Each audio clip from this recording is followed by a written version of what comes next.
You can't be singing them at the youth games though. So is this actually real talk? I know Strasbourg Steve's American as well. Big up Strasbourg Steve, man. Yeah, is this actually the chant?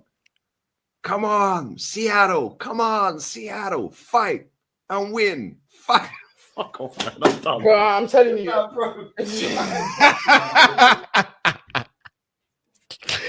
A man said, "Yeah, Nicholas is on the wave." Listen, Nicholas gets it. He's Yo, what's going on, people? I feel like Flawless right now when he does his streams away from his place.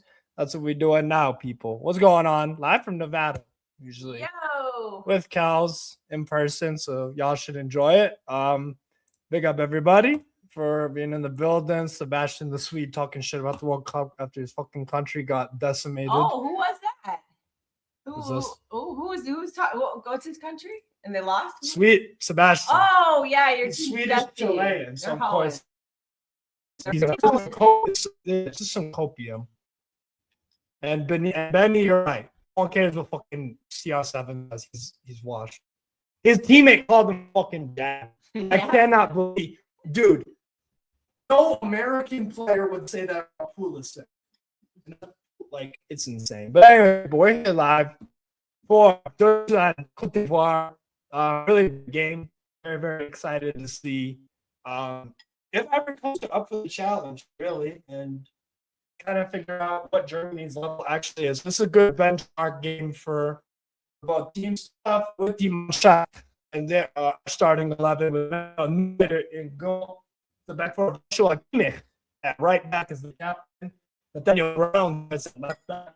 Jonathan and Nico Schlotterbeck start as the two center backs. So midfield three of Jamal Musiala. If I think today they advanced around 32. Yeah. So, yeah. Obviously, Germany would have the let's go, type difference. Go. But what's it called? The midfield two, Mechia and Alexander as attacking for Hero Zane on the right. Florian Vitz left. Jamal Musiala in the attacking midfield role. And Kai Havertz starts as a striker. Meanwhile, the two goalkeeper substitutions are Alexander Newman and Baumann. And then the subs are Malik Chow, Wagner Anton, and Samuel Rudiger, Hassan Zergo, James Evelyn, Nadim Nadiami, Pascal Gross, Dion Goretzka, Angelo Schiller, Maximilian Bayer, Nick Wiltemade, and Denis Undav. Meanwhile, for the Ivorians, their manager, Emes Faye. Come Schlar back in Toggen. Retard. I don't know what Todd's whatever. Todd's Helen. Yeah. Todd's shit, man. I know, right? In terms of the Côte d'Ivoire starting 11, it's a 4-4-2. I actually think it's more of a 4-3-3 for the reason I'll explain in a sec. But in goal, Yaya Fofana starts as per usual. It's a back four of Ghizlian Gonan at left back. Wilfried Singo starts as the right back.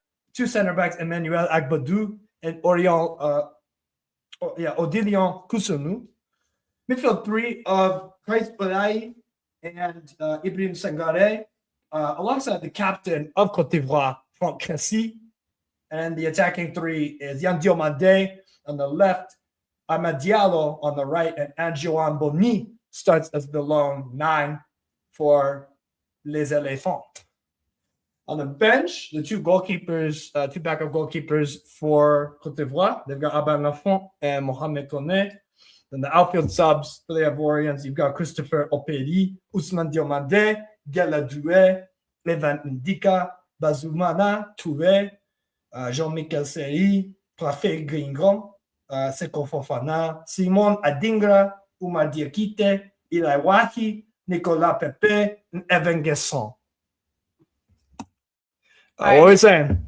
Just to answer a question, Steve's hanging out with me for a few days. Nice. We are not sleeping together. We need to clarify that because somebody's gonna DM him and be like, "Ooh, why is he at your house?" We went to the World Cup game. Story. We have a fun story. We'll see how the game's going, but basically, no. Steve picked up a girl at the bar yesterday on her way to town, so Let's end all that.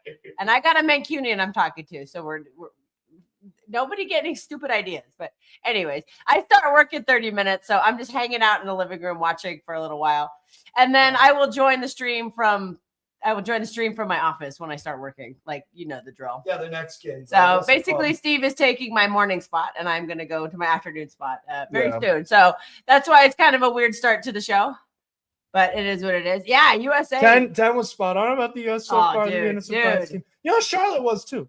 Charlotte was telling me. Got more faith than we do, but now we will get into the story about. We will tell you all about the World Cup. Yes. We had so much fun yesterday. It was great. So yeah, that's what's going on. Oh, 10 is the internet better? What? I have Anyways. no idea.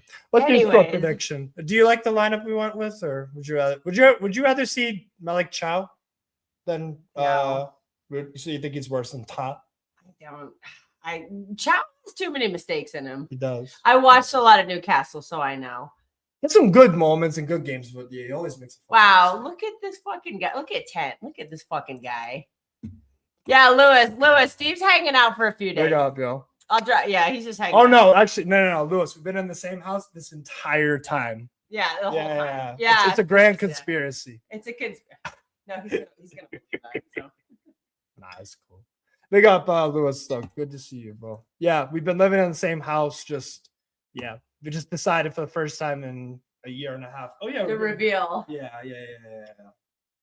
No, I'm just visiting Nevada because once obviously the game, but He had to fly like 20 hours to get here, so. it was on fuckeries. So we might as well. I was like, well, if you're coming all this way, you might as well just hang out for a few days. I'm gonna put him to work. He's gonna rip all the weeds out of my yard tomorrow. basically. He's in the. Yeah, you got to work for your stay here. Yeah. My concern with Germany right now, when I look at the 11, is Sané Yeah, is not going to do nothing against Ivory Coast fullbacks. Single on the right, or actually Conan is kind of average, but like Sané sometimes doesn't. He struggled in the Curacao.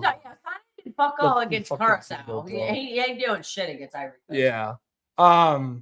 Watch him bag a goal. I hope What he did we does. do? I hope he does. Wait, But like, what was man's the- is dog shit. Look back in the comments. Which one? Oh yeah, Yeah. I was on the plane Yeah, Steve had a disaster getting to Seattle, but he made it. We went to the in the game. nick of It's all time. worth it. I met this cute Mexican chick. So And he picked up a girl at the bar yesterday. Were you impressed with my game? I was pretty Yeah. impressed. Yeah, we were meeting a friend of mine, so I was talking to my friend, and this girl came up. Her little bra kept popping out. I'm like, girl. played with my fucking hair, dog. She was touching On his God. hair. Like not just once. It wasn't an accident. It was like repeated. Steve got her number, Yep. and she followed him on Snapchat. So, ooh, Steve and Cynthia sitting in a tree. And I'm Yeah. going back to Seattle for Bears Seahawks in November. So I don't know. We'll see. What was my pickup line? I don't know. It was just He had a phone charger, and she came over and asked if she could use the phone charger. Basically. I went a day earlier, Lewis, but Southwest decided to screw around my flights. Before we talk more, what's your score? Turkey's hoeing. Turkey is dog shit. Yeah. I'll say I'm gonna go. I gotta back my team. I'll say 2-1 Germany, but Okay. I honestly think it's gonna be a draw. But I'm gonna say 2-1 Germany. If we lose, I wouldn't even. We could see You got anything 2-1. happening. I will go for. I don't know. Do you think both teams will score? Yes, I do. because you said Yeah. 2-1. You know what? I'm thinking more of like a 1-1. I think because Ecuador can create chances for fun. Germany, if we actually play well, we can get at this defense. The midfield is my biggest issue. The midfield is single-handedly my biggest. Yes. No. Kels is not my girlfriend. I just talked about how I was dropping game on a cute Latino girl. Yes. FYI, the cat she's sitting on your clothes. I don't care. Is she gonna make them stink or whatever? I don't know. care. I told you. Katniss loves that bedroom. Yeah. So my cat is sleeping on Steve's in the guest room. Wait, who's rewind? No, hold on. Rewind. 2 minutes ago, I was just talking about how I dropped freaking game on. No, Steve's talking to a girl in Seattle that he picked up during. She witnessed me flirting with. Yeah, we're boys. We're homies. Me and you. I'm talking to a Mancunian. I'm not talking to Steve. Yeah. Exactly. See, we all knew that was happening though. The internet's gonna be rife. It's gonna be a scandal. But my cat's sneezing all over your clothes right now. I mean, it's whatever. Anyways, we are about to kick off, people. Fuck, I gotta do the timer. All right, 5, 4, 3, 2, 1. We have kicked off at BMO Field, also known as Toronto Stadium, for Deutschland. There's Côte d'Ivoire, and Havertz immediately header connects. Havertz, you fuck ass. Havertz is shit. You fuck ass. Get out of here. Havertz is a fuck ass. Get out of here. Play Mundav. Jackass Nagelsmann. Immediately, though, we have a half chance. See, I wasn't worried about fucking creating. I really wasn't worried about creating. It's some of these morons in front of goal, man. I'm actually. And now it's. No worries. I'm gonna put. She's more restless than I am. Well, no, I can't keep my cat. Oh, it's okay. So I'm in a guest bedroom, and her Katniss likes to. Let me jot the Google Meets first. Give me a sec. Bro, it's so hard fucking setting up streaming and shit when you're not at your house in your typical little area. That's give me a sec. So I am here for until Monday night. Yeah, we can tell that this is your bed. It's a disaster. Yeah. But no, Katniss was sleeping. See, the cat is on the bed with my clothes.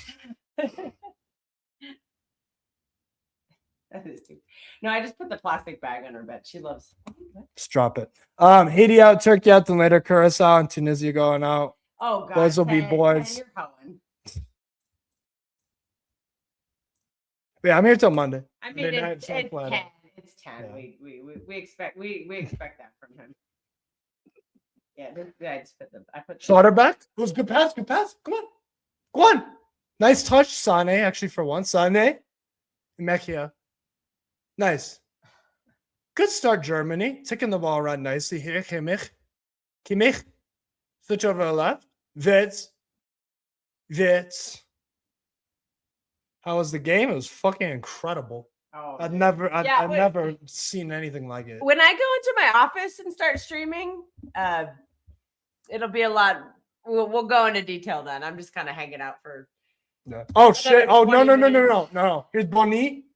Counter. Ivory Coast. Bonny. Diamond on the left. Diamond. Still. Nobody want to fucking block it. He did. This might be a back and forth game, I think that's what's gonna happen here. Sorry, people. I'm putting the Google Meets on right now. In a sec. He's howling. I'm Peacock.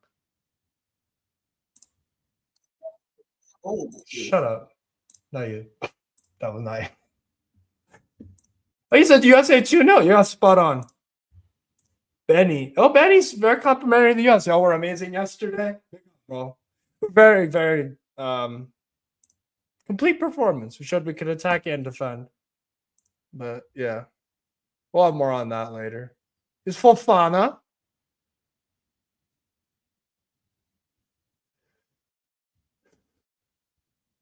Single. What the fuck is that? Single. The back line is. Fuck, I already forgot. Agbadu. That's what it is. Agbadu. Yes. Kusunu Agbadu. Kusunu Agbadu. And here's a ball in. Corner. Fucking hell. Tunisia versus Japan is the 1,000th World Cup game in history. The referee is Romanian. Istvan Kovac. And he's a Hungarian Romanian. Yes. Because I know there's a section of Romania that has Hungarian population. Next. Good block, Ta. Good block. Diamant is going to be a fucking problem this whole game. I don't trust them against Germany's defense. You don't trust Germany's defense. Basically. Yeah. I mean, they conceded to Curacao. Yeah. And could have conceded like two more other goals against Curacao. Yeah. I don't trust Neuer. I'm going to be honest. Neuer or Ta. Kimmich defensively is so-so. He's so-so. It could be a Diamante wank fest today. Yeah, they might fucking. Liverpool tried to sign him, and apparently. Problem is, we're going to be playing on the. Oh. We're going to be playing on the. You cannot give the ball away there. Recover at least. Thank you. Soderbergh. Pavlovic. They had the athleticism up on us in the Côte d'Ivoire midfield, but Kessie. Kessie, Sangare, and Ulai. So this is the issue. Yahya Fofana, long. Touch is against Diamant. Kimmich, well done, actually. And Mercy Fai. Let's it roll out to Kimmich. Kimmich goes back to Jonathan Ta. Ta, Soderbergh. Liverpool at home opening. Yeah, again? Newcastle. Yeah. Again? Yeah, because they're trying to force feed this fucking Isak return. Oh. I'm trying to force feed that shit. And Ekitike. Well, Ekitike ain't going to be able No, to. Ekitike won't be playing. Ekitike is probably never going to be the same player. Unfortunately. That injury. I didn't realize I don't know that. It's way behind. Okay. Well, I'll make sure to pause mine. And actually also. No, don't worry about it. I will be working. I won't be paying attention. Yeah. Did you miss a yoke or a stinker? Yeah, he was hoeing. He had some okay moments, but yeah, it's Isak makes him look way better than he actually is multiple times in games for Sweden. Alango looks amazing for fucking Sweden sometimes. Seen him do the fucking side nutmeg on Van de Ven. Like, what the fuck, man? You never do this for us. Rubbish. Best finish for Côte d'Ivoire in the group stage. They've never gotten out of the World Cup group stage. They should be able to this time. Boni, still. Boni. What the fuck? Can you fucking make a chat? What are you doing? Kimmich is like, Kimmich in. Oh my God, Diamant just fucking skinned him. And that was Boni. Oh God. Boni ball in. It's settled. Oh, Kessie. Touch. Kessie. Awful touch. Canada 6. Oh yeah. I'm telling you, they're especially I mean, those red cards. They're doing the red cards like this. You get a red. You get a red. You go. Musiala threads it. No, it's not. Stop it! You moron. No, it's not Wilfred Boney. No, it's Anjoan Boni. Anjoan Boni. Like Inter striker. Young. He's like 20, 21. Yeah. He's very good. Definitely not Wilfred Boney. I don't even think is he even Ivorian? I don't even know. Wilfred Boney, I don't remember where he's. Yes, he is Ivorian. It's population 84 million in Germany. 33 million for Côte d'Ivoire is a little bit less than I thought they'd have at least like 40. It's a very tiny country. It's a lot of people. Oh yeah, you're right. Space. You're right. Ken does like Boney. He likes it Boney. Fuck it. Oh man. Oh, lovely. Like Strasbourg stiff. He's getting that way talking to his girl from the bar. Her name is Cynthia. No comment on that. I'm not even. 10. That's a 10 comment right there. Yeah. Yeah, 10 liked it. I can't. I'm not. We should have gotten a picture of her, but now everybody's gonna think this is made up. Oh, show them her Snapchat. What's that? I mean, you have her picture on Snapchat. You could share with the audience. I think her phone died again. Her phone dying was the only reason why I started talking. Yeah, this girl has a chronic phone problem. No, that was the She needs a. Oh boy, come on, Havertz! You fucking scrub! You fucking loser! Oh gosh! Well done. We all knew he was Well a done. fucking scrub. Wits, Verts is kind of hoeing too. Mekje, Pavlovic, and Metcha. Kimmich. Lovely ball.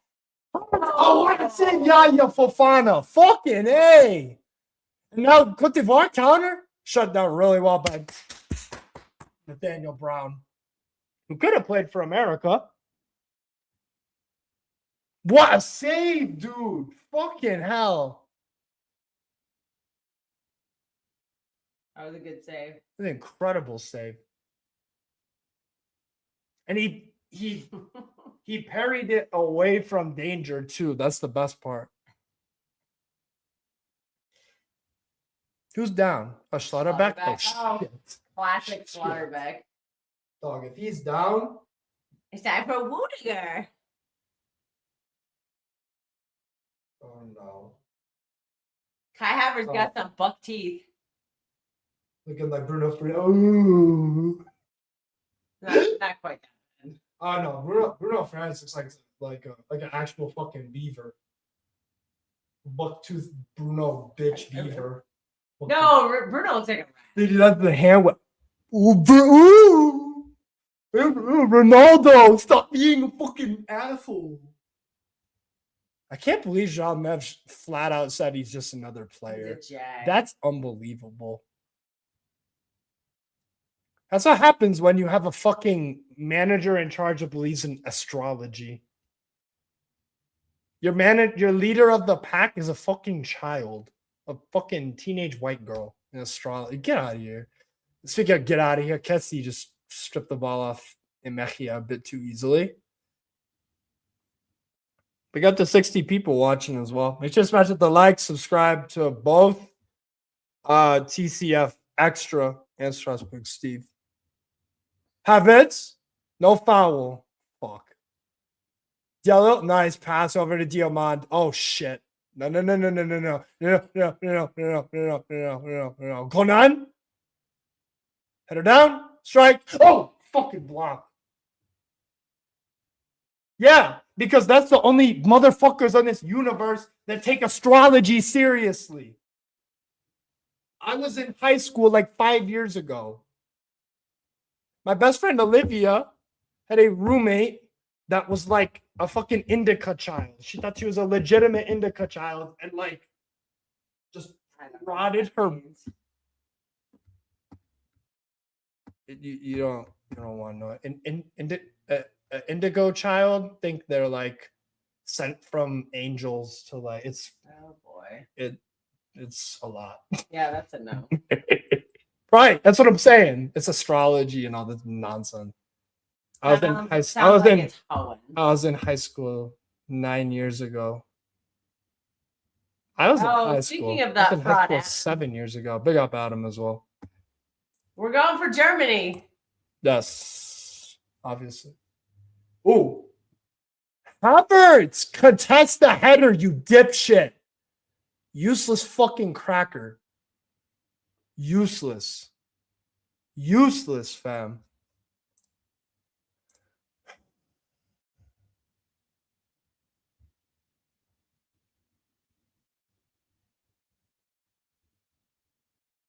Time do you say you get out of work?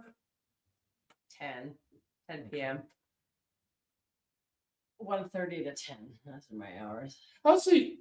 All right, cool. Tunisia, Japan starts at 9. Who's winning Group D? It starts at 9? Yeah, Tunisia, Japan. Oh, shit. Oh, for Japan. Okay, well, I can actually, we'll figure out how to. Yeah. Oh, shit. Diamond has way too much space. Diamond, poor touch. What do you mean by that, Jorge? Jorge, you missed the story about Steve picking up a girl in the bar yesterday. A girl way out of my fucking league, by the way. Yeah. And she came up to him and was like, oh, Steve, can I charge? Can I use your phone charger? I'm not even talking about her looks. Like, she's a genuine, like, angel, bro. I don't know why the fuck she... Somebody's in love. Nah, I... Please say it again. What? Steve's in love. Stop them. That's too far. Oh, because you mean Steve saying she was an angel sent from heaven. Too far. That's too far. What's that? What's that FBW? What does that mean? Oh, friends with benefits. Okay. It's definitely not that. Again. Like, Well, Cynthia might be. oh shit, man. I don't know how. No, Jorge. This girl at the bar yesterday in Seattle after the USA game. I'm chilling with her and her friend Gabby, who she hasn't seen in a while, right? And I'm sitting. My phone charger is like 2 feet away. Yeah, and this like fucking beautiful girl walks up to me and is like, "Oh hey, can I borrow your charger? My phone died." Da da da da da. Oh, dude, Schlotterbeck's still having problems. Yeah, we got to sub on either Chow or Rudiger or whatever. What do you mean? You don't have any hair, Adam. Can I put? Yeah, exactly. That's basically what happened to him. Oh, Christiane wants to not a blonde. No, she's not a blonde. She was a Latina, so she had like a dark hair. Mm. I didn't answer any questions about my girlfriend Gabby. I didn't answer any questions about Gabby, so don't talk. What do you mean? Oh, leave it to 10 and be like, "Oh, what about your friend?" Gabby's married. No, Gabby has a boyfriend. They bought a house together. No. They were encouraging me to continue to flirt with Cynthia. I loved it because I was able to just chill with my friend. And Steve had somebody to talk to, so we had to have our in-depth conversations about we were university girl. We went to university together. We got Thunder Road. Diamond. What would have been a you comment, Jorge? 10 behave. Pat, do you know who you're dealing with? But, you know, Jorge, Steve and I have been in the same building before. We've also been in the same building with Pat before. Yes. We just didn't That's stream. my profile picture on Twitter. Yeah, we literally went to... he's back out. We invaded Patrick's house for a day. And And Steve got shit-faced drunk and started talking about Trump. No, I didn't start it. I don't know where the conversation started, but like, yeah, I did tell Pat's son or daughter. Daughter. I was like, yeah, I voted for Trump because she asked me who I voted for. I'm not gonna fucking lie, right? So. And then Pat messaged me. He's like, "Why the hell are you talking about Trump?" Was Cynthia at 5% when she... Hey. Fuck me, dude. Fucking hell. Well, I'm about to go into. I have to start work in like 10 minutes, so I'm just hanging out here. I'll be in my normal spot in a few minutes. I told Steve he could come hang out for a few days after the World Cup, but I was like, I'm gonna be working the whole time. Steve's gonna rage quit. I think she. Steve would call her. Steve would probably say she was a. Dog, she's absolutely. She was a 20. She was a 20 out of 10. Dog. Oh, we should tell Flawless that she's 16 out of 10. She what? Like, I should. Shut up. Musiala, well done, Musiala. That's what I need. Dude, she was fucking like virtually flawless. And she kept like pulling her top down and her bra out. So dude, and she, literally, my hair was here. She had some padded bra. I'll say that. What type of Latin? I thought she was Mexican. Yes, Mexican. Yes. Yeah. How much booze did he have? And did he have anything that wasn't? Actually, it wasn't that many. No, I did. Well, go to Adam's comment. I talk to many women on a daily basis. Now you know I have so many phone numbers. Adam, you just added yourself as don't make me say the word. He is a man whore. Is what he's saying. He's admitting it to us, Adam. Is that it? Cheater, pumpkin eater. Insane. Foul. Trust me, I know. I've let's just say I know a lot of married men. I know what they're like. Dog, don't snitch. Don't snitch. No, genuinely 10. She was a fucking 10, easy 10 out of 10. I don't know why. I don't know what was fucking. I don't know. Okay, I don't know. But I'm kind. I'm a gentleman, and I make everyone laugh. And I'm complimentary. And he bought her a drink. And I bought her a drink. Yeah. Oh, fuck. I mean, it's Kai Havertz. What do you expect? Kai Havertz missed a chance. Fucking. Kai Havertz a hoe. We all know that. Actually, Steve's kind of. Actually, Adam is a hoe. Okay, Sensei training the art of picking up women. Go. Make sure you have your phone plugged in. They'll see the phone charger. Yeah, that's step one. That's all. That's literally all Steve did. Is he had the phone charger. That's all he did. I stumble into this shit. It was crazy. Just being okay. All I did yesterday was be myself. Legit, that's all I did. Did I do anything special? No, it was myself. Legit. She was touching his hair. Yeah, she started that. Right? I have had to learn, since I'm on the fucking spectrum, I've had to learn how people behave and like in different situations and all this shit. So I know what I'm talking about. But go out. All right. I'm going to go set up shop in the other room. So I'll be back in a few minutes. Vince, come on. Vince, you asshole. I was about to say I'll leave and then they'll score. Oh! But yeah, man. We need to get a Navy blue shirt that says I survived the Tartan Army 2026. Yes. But sure, about genuinely with picking up girls, all I fucking do, it's not rocket science. Be yourself, be kind, make them laugh.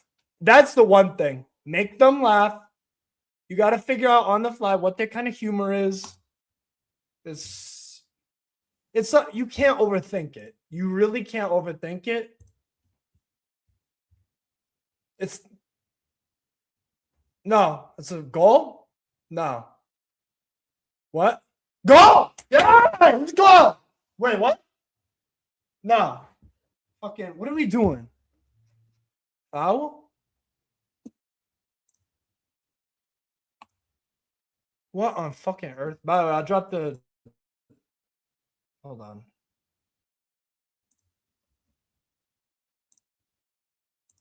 Dog, what the hell? Redirect to this one. I forgot to set this shit up. Ecuador, Curacao. Excuse me. All right, that's a great idea, though. Adam has tips and tricks. I don't think there's any tips and tricks. The only thing I will say, though, like, genuinely, strong sense of humor carries you a long way. And actually, don't be boring. Don't be safe. Don't be boring. Don't be safe. Like, the reason why the girl was into me was because I have crazy experiences and, like, I don't get the hype from these dog shit. I disagree, Yusuf, about Jan Diomand. I disagree completely. I think he's a baller. But hey, you like Gordon, so I mean, maybe you just like Gordon's more than Diomand's. I think it's very clear that Jan Diomand is much better than fucking Gordon in like every single facet. But like, if you don't, that's cool. We'll see. We will see. That's not going to be a goal for Germany. I'm going to carry a phone charger. I mean, yeah, that helps, but like, I don't know.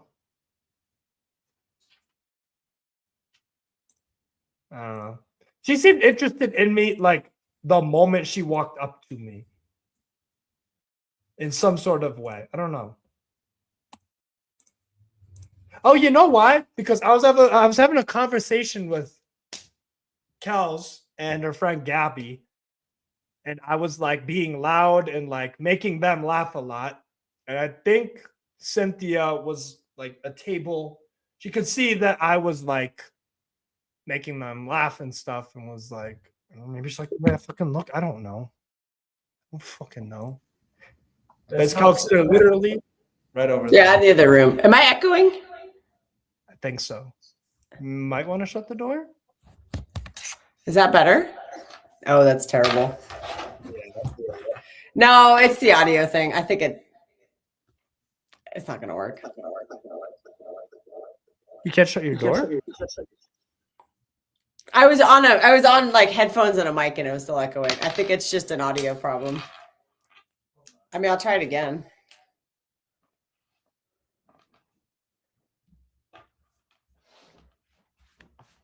You might need to shut this. No, that's not going to make a difference. Oh, because of the walls. No, it's an audio issue. It has nothing to do with doors. It's because you got the mic plugged in all the shit. Yeah. I might not be able to join the stream because of this. Something is wrong.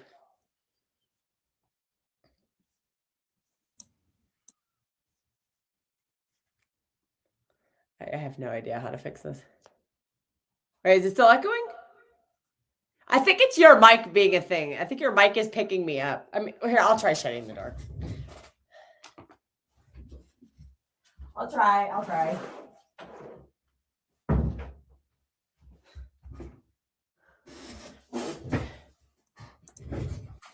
Better? Is that any better? Yeah, I don't hear an echo. Do you? Let me help people. Does the audience hear an echo? I don't hear anything. People in the chat, can you hear an echo? Let me know, people, if you can hear the echo. She just shut her door. Load's better. Okay, that's what I thought. Okay, maybe it's just because we have two people next to each other. I don't know. Yeah, that's definitely what it is. Yeah. No. We do not live in the same house. Steve is visiting me for a few days, and that's it. He's going to leave. He's leaving on Monday. We went to Seattle together to go to the World Cup game, and you missed the whole story. He's talking about the girl he picked up, which is not Everybody me. misses that. They always come in, and they're just like, ooh, what's going on? Yeah, it is a hydration break, people. It is a hydration break. I don't think either team have particularly impressed so far. It's an even game. You maybe edge of Germany because we've had more half chances. What's it called? It's the hair, man. Girls fall for that shit easily. Clearly, because like she touched it like 20 times. It was ridiculous. Because we're talking about, obviously, in a conversation, you just go topic to topic, whatever. And then we got on hair, and I was like, "Yeah, I just cut mine." And I'm like, "Yeah, I've never dyed my hair. It's always been brown." And she's like, "What do you mean brown?" She's like, "It's blonde." And I'm like, "What do you mean?" And then she grabbed it, and then she played with it. And then there's a violation. And then stopped for a sec. And then when I said, "What do you mean it's blonde?" And I would look at it, and I would do this, and then she would do it again. And again, and again, and again. And then eventually she just went freaking like, I was like, dog, what? And then I did it too. I was like, yeah, this is what it is. You think Gordon cooks at Barcelona? Wait, I swear you asked me this question like 5 times. No. Until he does well at Barcelona, I will have my obvious doubts because I do not rate the guy. Big up Trevor. Yeah, hopefully it works out with this. We'll see. He has longer hair than I do. By like an inch, maybe. By an inch. It's not much. It's not much. Yeah, Adam, I'll send you a link. Give me a sec. Oh God. Dude, that's so funny. As soon as we have a conversation about dropping game, of course, Adam wants to join this man club. This fucking guy collects women's phone numbers like fucking trading cards.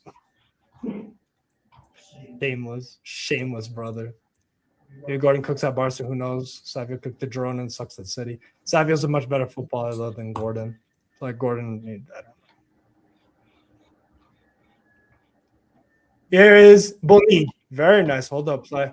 That's Crestolai. Yeah. My WhatsApp is being freaking. Oh yeah, I know. Yeah. Yo, man. Diamond still. Diamond. Uh-oh. Ball in. That's a goal. Blocked. Follow-up goal. Yep. Typical. From Cassier. Goal. Color me shocked. Color me motherfucking shocked. The only reason why I'm not screaming and losing my shit is because I am a guest at someone's house. But I'm telling you right now, bro.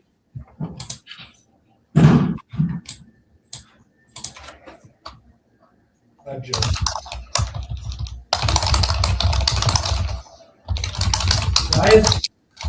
Why is Nathaniel Brown on the back post alone? Where the fuck is Schlotterbeck? And where the fuck is Cobb? They were hoeing. That's what.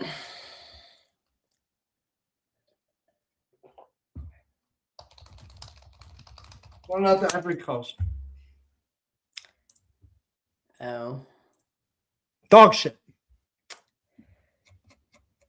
Oh, Mateus wanted to know, did Kessie used to play for Barcelona? Mm-hmm. Okay. Yes.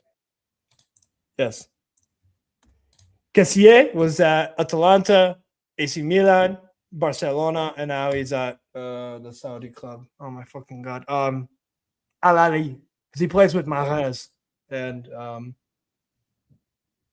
Firmino was there for a little bit. And is Demiral the Turkish center back there, I think? Kessie, 16 goals and 106 caps. That's really good for a fucking defensive midfielder. It's really good. Yeah, he's just a fucking shock here, man. Germany's not that good. And every coaster, now they're starting to. Oh God, fuck me. Fucking ridiculous.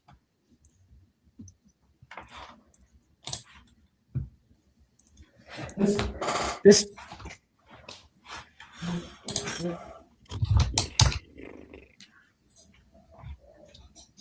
Switch over to the left. Diamond. Look at all that grass. He could just eat the fuck up. Look at all this grass. Just go back to Kresulai. Look at these 1-2s. Conan. Oh, what a pass. Amad Diallo. Diallo. Clear the ball. Okay, don't clear the ball. That's fine. That's fine. It's whatever. Yeah, Gary O'Neill can fuck off to Ipswich. I don't give a fuck. I don't care. He wants to go to fucking Ipswich, be my guest. Oh my god, Diamond? Diamond? Still? Diamond. Conan. Look at how well they keep in the ball.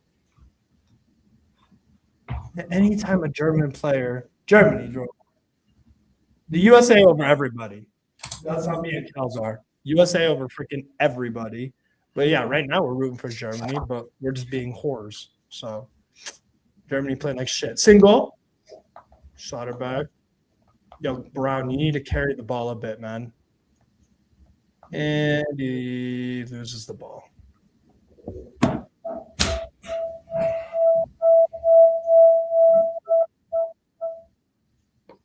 What was that noise?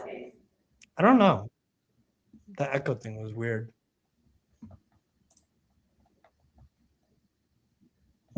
Look at that. Ivory Coast top of the fucking group. Amazing.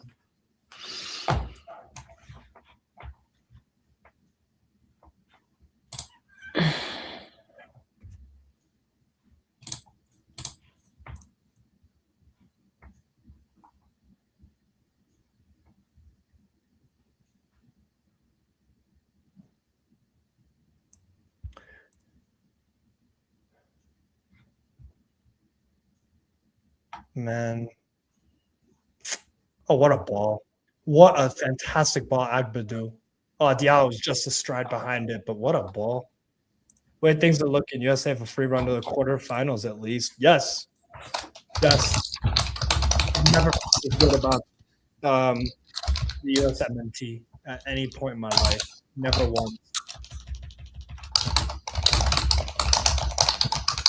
The goal for the US?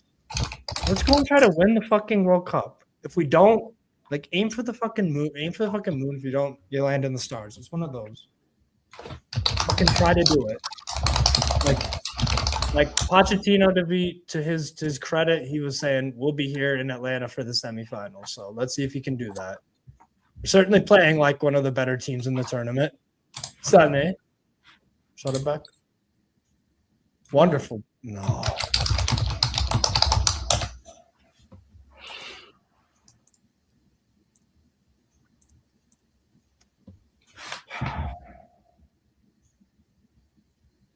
Garbage.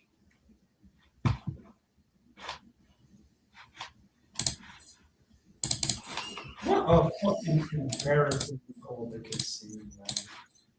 Oh my lord. It's almost amusing. You mean?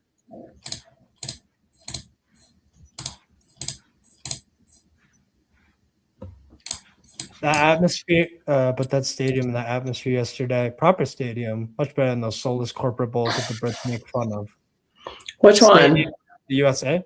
So you're talking about the USA game? The atmosphere was fantastic. Oh my god, we caused seismic activity during the goals. It was measured seismic activity, where both goals were scored. It was insane, especially the second one, because it was the VAR one. So everybody was.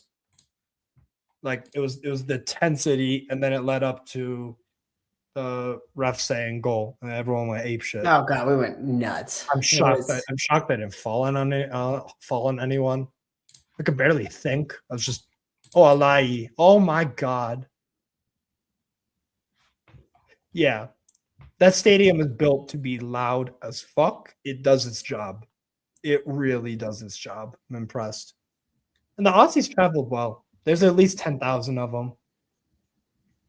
7.5, 10,000-ish. Great to see your pictures. Yeah, big up, Mats.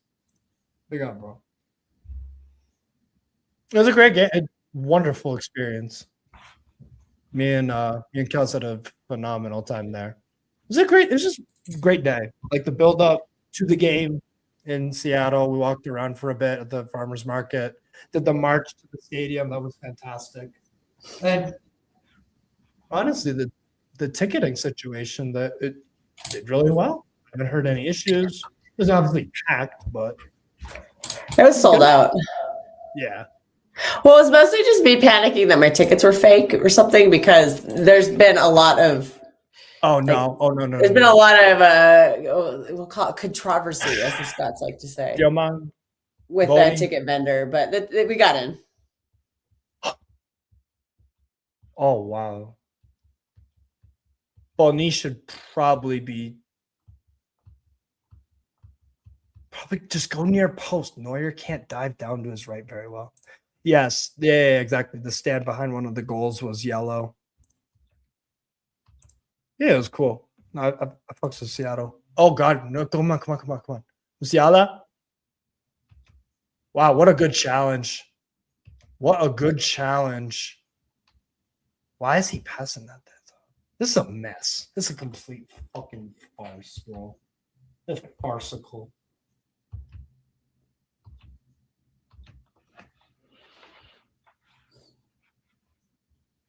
What on fucking hell? Havertz, goal? Is it outside? Of course it's offside. Of course it's offside. Of course.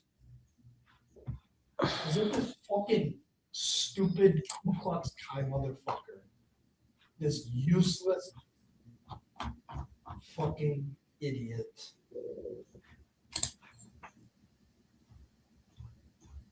That's a foul. Look at clumsy ass, man. Clumsy ass Musiala. What on earth? We did benefit from the 2 goals at our end. It was nice. Yeah. It's very nice. Literally, Charles is right there. I had to start work. God, we're gonna have to explain this situation like 20 times.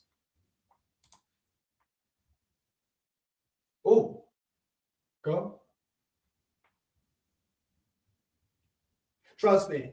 If Kels could teleport me to Cynthia's house right now in Washington, she would. If there was a button to press, she would do it. I should just send him back on the plane to go back, you know.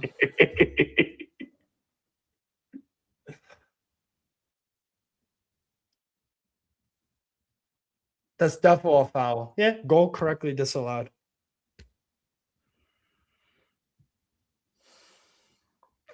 Kai Havertz, useless. Awful player. Just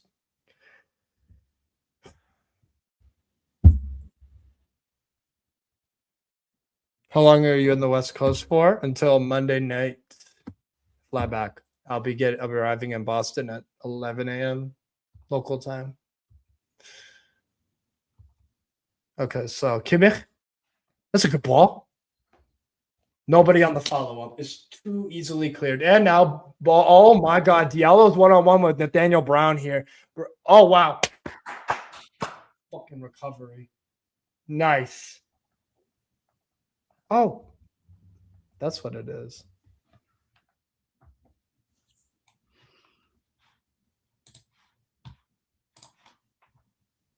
Go. Oh, Vets.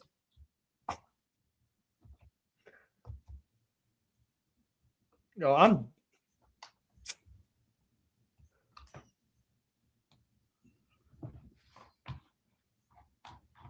Tomorrow, the last day of sleep before 2 straight days of awesome games similar to last week, plus House of the Dragon comes on Monday morning my time. Nice one, Steve Batson. That's cool. That's cool. I don't watch TV like that. I'm not opposed to it. I just watch too much footy.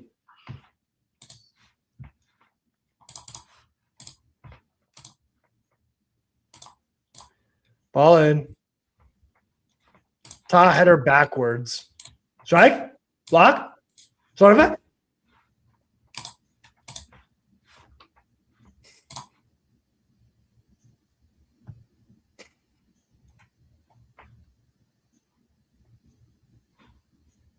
Man, this is shocking now. This is shocking. Wait, slip. Oh my. Oh my. What a freaking step there. Jan Diamant now on the left. Diamant, Conan.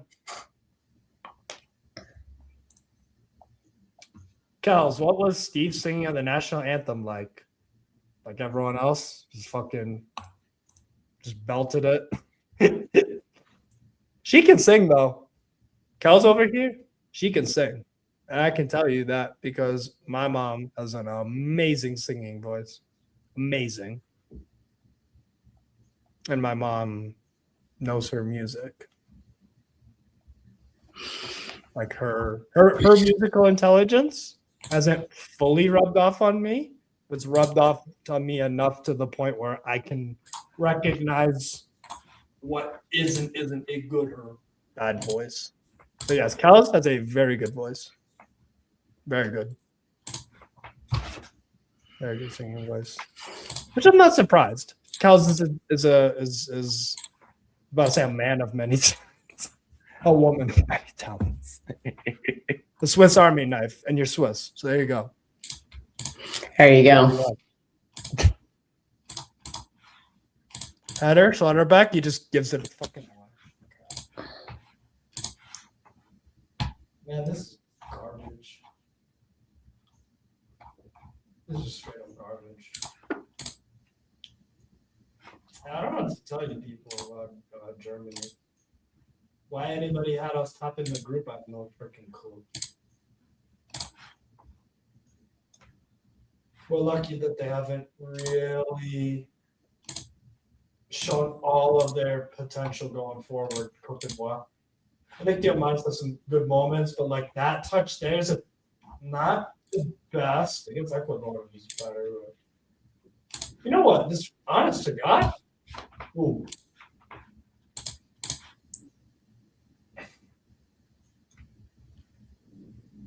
I don't know what you guys are saying, but for me, this is very similar to Mechia. Lovely feet. Kimmich? Oh, yeah. Back on what I was saying. This reminds me of the Ecuador Côte d'Ivoire game on Sunday because it is very back and forth. I think Germany, we've created a little bit more than them, but Côte d'Ivoire have countered pretty effectively. And I think they could do even better. If they get a second goal, the game's done, guys. That's where it is. No, it doesn't feel. This does not feel like the Germany Curacao game. Absolutely not. No, yeah, because Germany was putting a can of whoop ass on them. Then after 20 minutes, yeah, Germany's done. They did nothing of the sort today. I mean, I'm not paying a lot of attention. We're applying effort. I don't think anybody's like. It's not for lack of trying. It's just the skill level and the decision making from the manager about who to put out there and where. And 85% of it is agreeable and the correct thing to do. The problem is the other 15% is fucking detrimental to actual team success against a very good Côte d'Ivoire side. Havertz, loser, who give you a goal in a game, don't really play that well.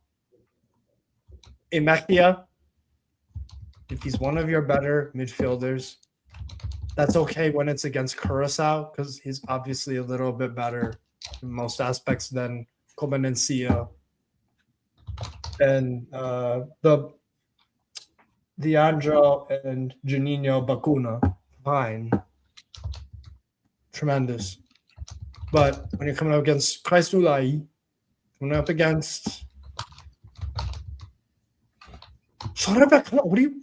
You're coming up against Franck Cassier. You're coming up against fucking see Havertz right there. So casual. Strike. What a block. It's actually decent effort outside of the box. And Singo just skipped past him, man, with some ease. This brother is fucking outrageous. Singo. Côte d'Ivoire, you know what? They remind me a lot about America.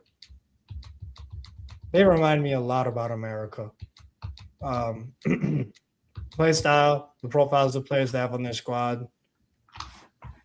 They're just a bit more counterattacky.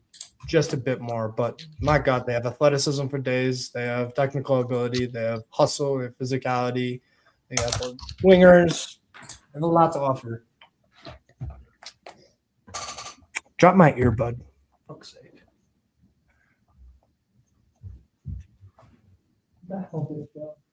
There it is.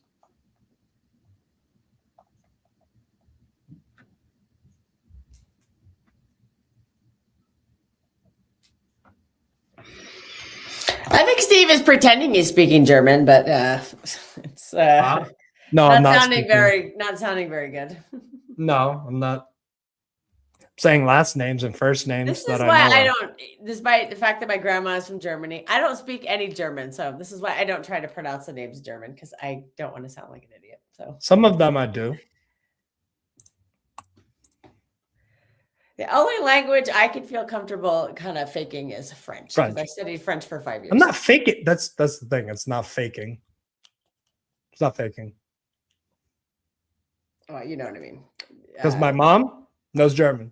Because do you speak German? Sprechen Sie Deutsch? Sprechen Sie Deutsch? No, I don't speak it like that. What I mean is last names. Like I've asked my mom about almost every Germany player. Oh shit. Boni. Block. No, I can't speak any of the language fluently. Pronunciation, I'm decent at. Yeah, and I work hard. It's a sign of respect.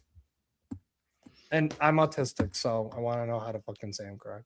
There you go.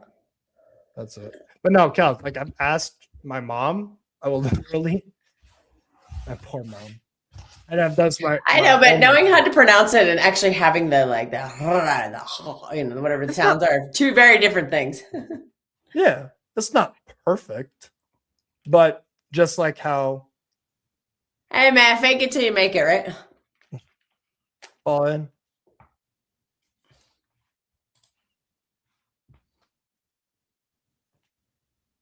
Like when what's it called? What's it called? Like Jorge, when he speaks Portuguese, it's very good, right? It's like, but it's slight English. Like, but that's the best he can possibly do. Like, I'm never gonna be able to speak purebred French pronunciation like tit for tat. I can get close. Ooh, Yeah, you're right. And just like how if a Frenchman came over here when they were, let's say, 20, 25, their English could be good pronunciation, just with a little bit of, do you mind?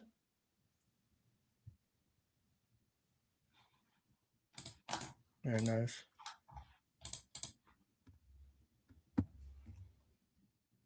I'm not fluent in any other language, but German's my second strongest. That's cool. So you speak it on like a elementary level. We got like a basic conversation kind of thing. I don't need to speak German to tell motherfuckers that Kai Havertz is scheiße. It's fucking shit. Wanker player. Useless player.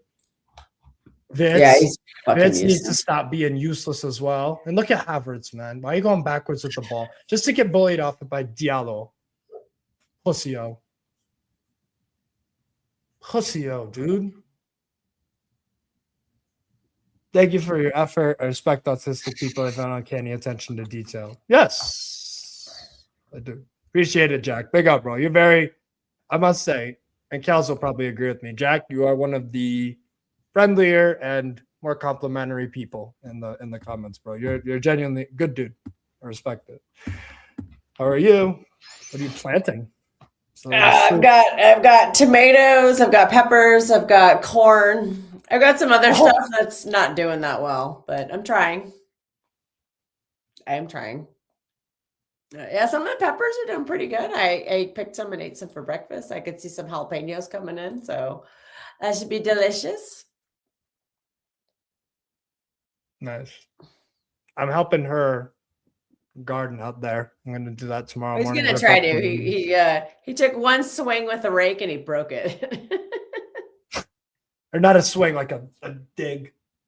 Yeah, and he broke it. Split open the wood because it's made of wood. Oh, lovely. Vince. Oh, you fucking pussy. Oh my God. So we have to go to the hardware store tomorrow. We ran out of time today. We didn't have enough time because I am now stuck in my office working.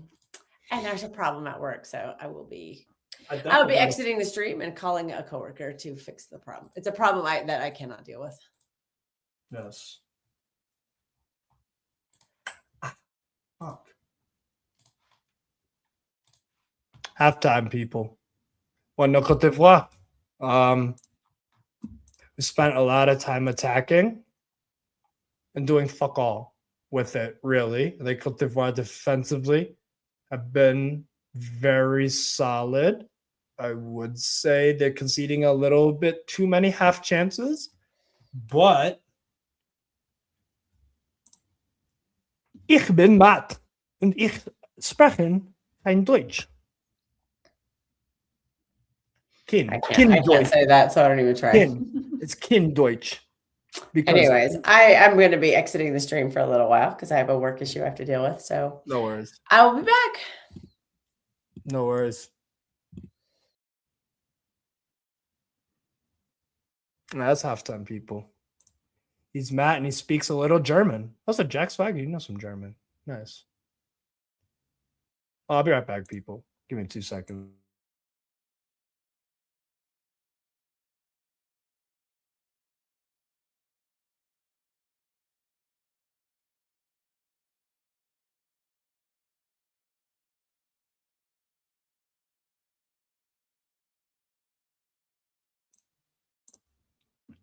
He's Matt and he speaks a little German. But yeah, in German, if there's two vowels next to each other in the middle of a word, I think there are some exceptions, but like kin, ki, K-I-E-N, E and I are vowels, obviously. So you pronounce the I. Kin. general, I'm a better reader at Latin. Latin languages having conversations. Okay, fair. I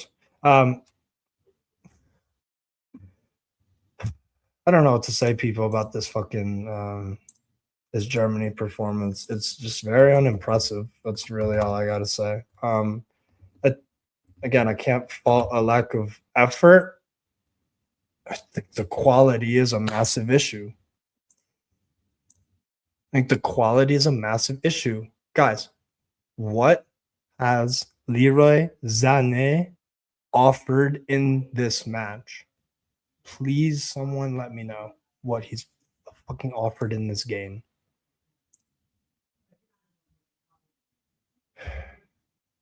Game was fantastic, JCP. It was. What needs to change for Germany?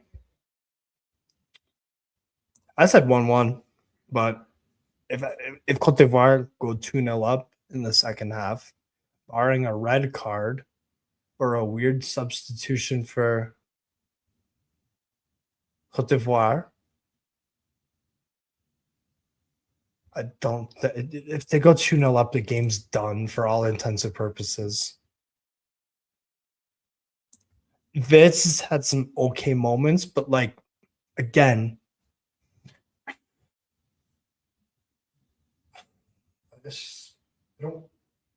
we keep on having this conversation with Vitz and many national team players for Germany not turning up. It's fucking irritating. And Vitz is one of them. Musiala had some okay moments, but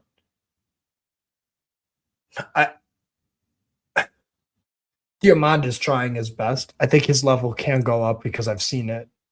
Yeah, I said 1-1 before the game. 2-0.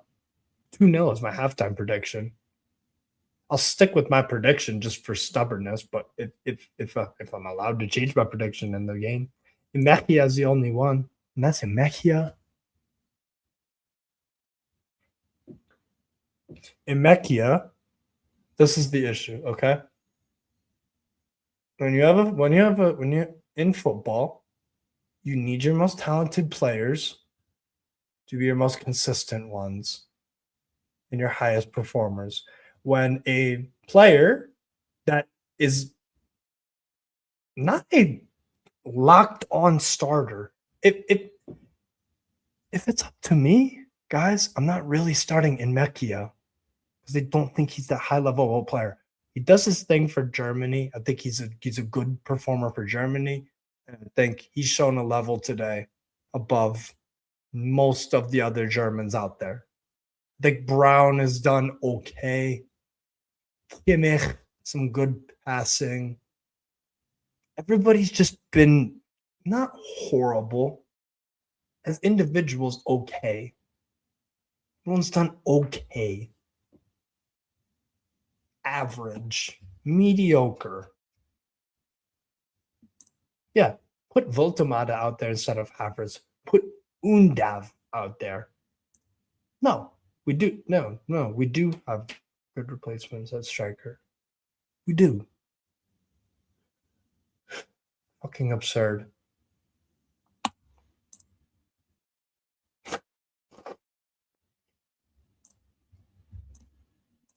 Yeah, you need to make halftime subs. It's ridiculous. It's ridiculous. Yeah, levels is not good enough. They're trying their best, but like, you need to actually do better. And I think Ivory Coast. I look at their reaction. Look at the way they played for about 5 or 10 minutes after they scored the first goal. We were at the mercy of them.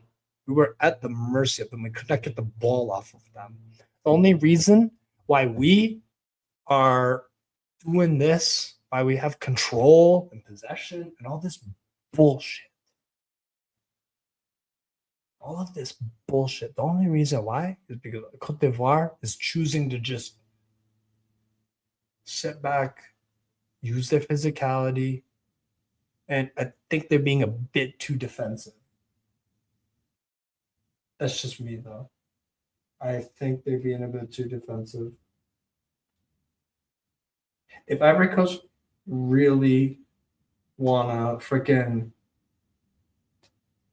if Ivory Coast wanna go up another gear or two, maybe even 3, they can. Okay, they have the squad depth for it.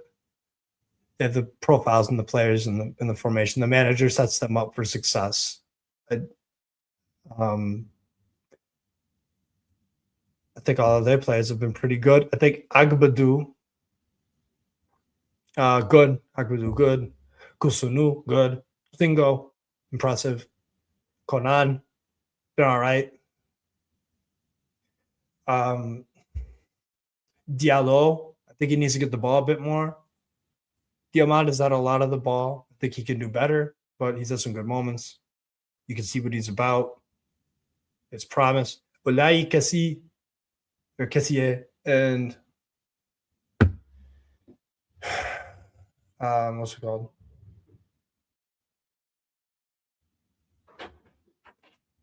Hasn't been good for me. I hear it. I'll be right back, people.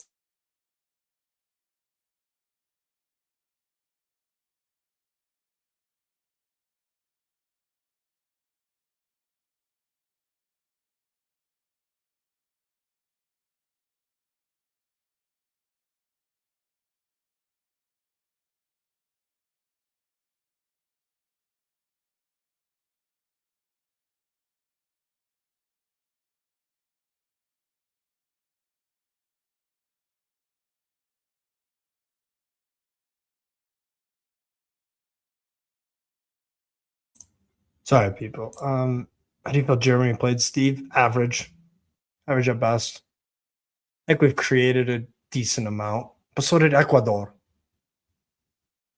Right? So did Ecuador. And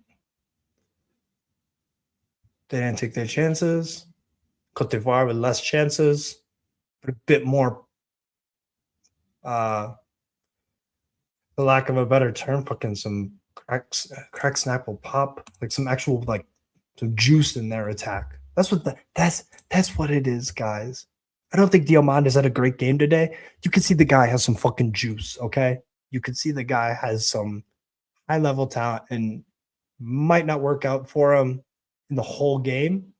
But, like, damn it, he's going to try. And you know he will pull something up eventually.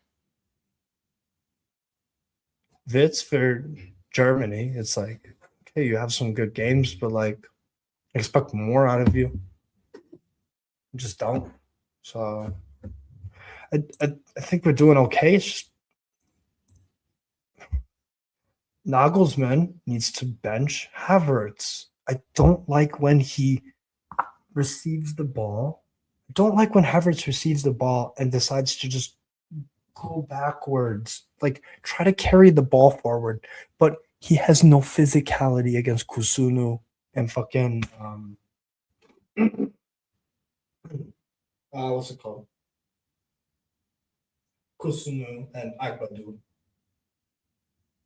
So bring on Stiller and Volkswagen.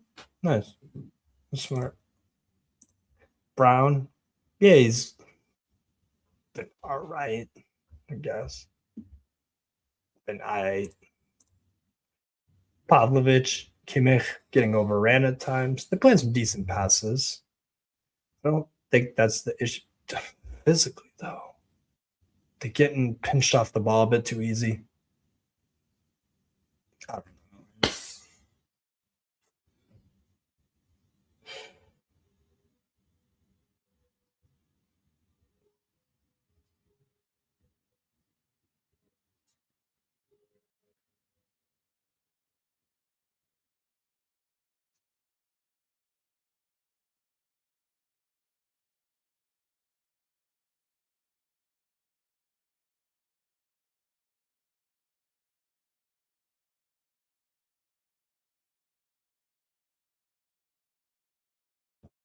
Everett says Martinelli physique and is afraid of getting hurt. Yeah.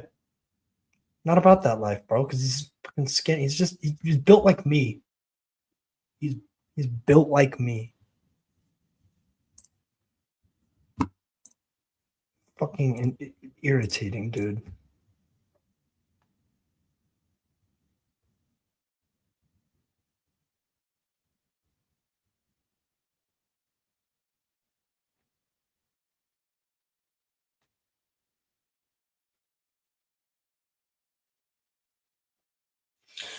Yeah, people. I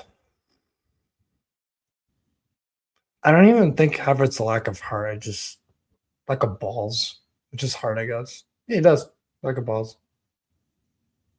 He could be a match winner if he wants to. We've seen it, right? He can be. Not consistent enough, though. He misses the easy chances. Havertz is best when you don't expect fucking nothing out of him. Because when he gives you nothing, you're not surprised. And if he gives you a goal, it works. But then he gives you nothing after. And like, who would choose to actively play with a nothing footballer?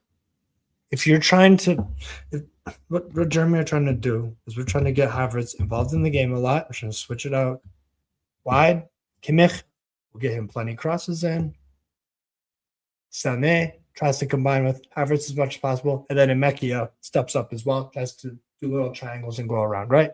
But if Havertz is taking the ball, right? So Imekia gets it to Havertz, middle of the park, trying to get towards Côte d'Ivoire's goal. His options wide left. He has options here. What this fucking guy does is he just goes backwards and plays the option there. But the Côte d'Ivoire midfield, Kessié, Oulai, they pick up on that. And they pick it off them. That's what in the USA-Australia game, that's why I brought up the American, our national team. Sorry. When I brought up the comparison Côte d'Ivoire to the USMNT, it's for a reason. The way they win the ball, where they utilize the forwards, they get Diamand, just like a Pulisic on the left. They get those players, those wingers on the left, they get them in great 1v1 situations with lots of ground to cover and with the opposition midfielder having to do a lot of donkey work, doubling or sometimes tripling up. That's how the goal happened. That is exactly how the goal happened. It's really easy to sniff out. It's really easy.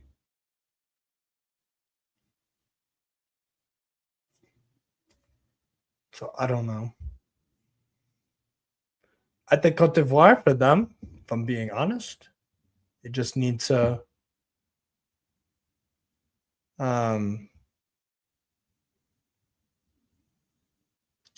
what's it called? Côte d'Ivoire are more attacking. We're at their fucking mercy. That's the long and the short of it.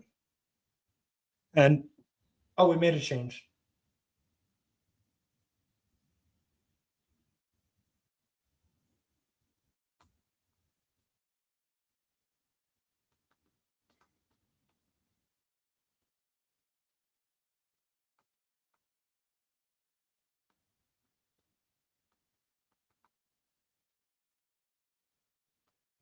Second half has started, by the way, people. I forgot to do the timer, but here we are.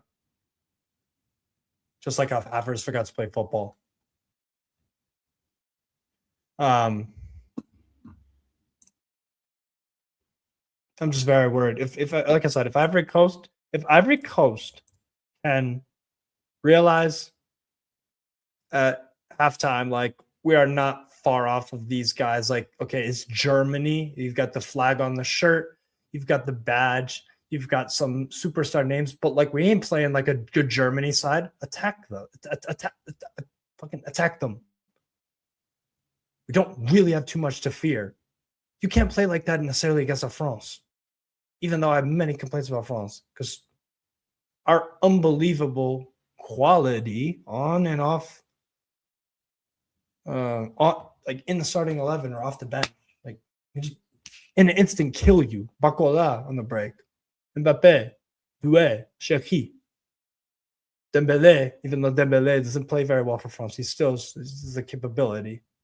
Dembélé might be the exception of the rule because I think he's very frustrating. Oh, that's a foul. No. Ta got away with it. I think man of the match so far. Oh, and what the fuck is? Oh my god, this is abysmal. Why would you? I can't even describe what I just saw, people. We're trying to play out from the back. And Diallo is pressing. I think it was Schlotterbeck. Schlotterbeck decides legitimately 5 feet in front of to pass back to Neuer. And he passes it slow. Neuer has all of a sudden just lump it. That's a goal 9 out of 10 times. This is absurd. How stupid.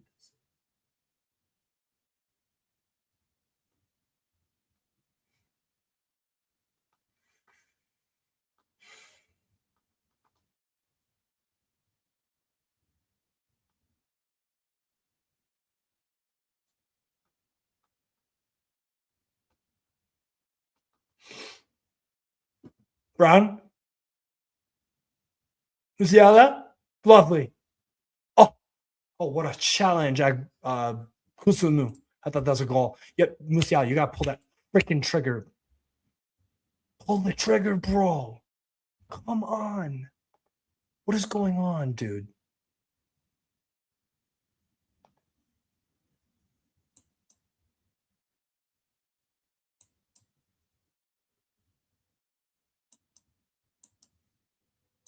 Why is Warren Barton trying to brainwash me into saying Kai Havertz is valuable?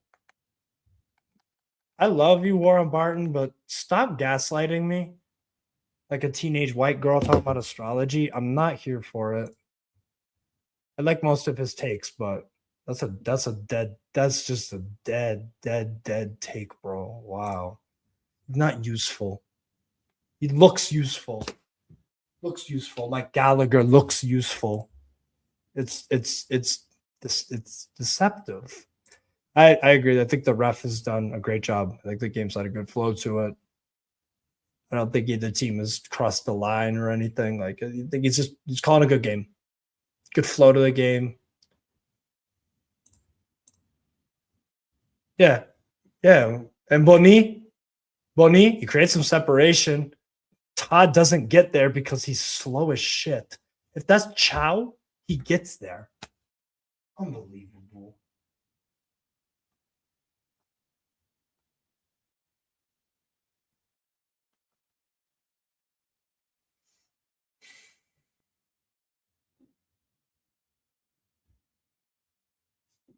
See, Warren just talking some sense right there. Visually, Germany, what teenage white girl likes astrology hurt you? No, none of them hurt me. It's just reminds me of. Why is a grown man? Never mind.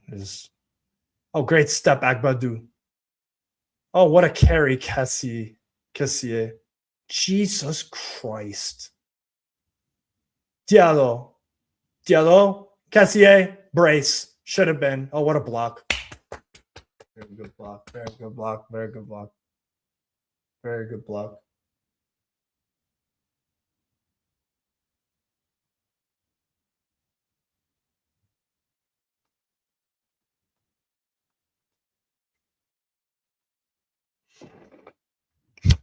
Fucking hell, man.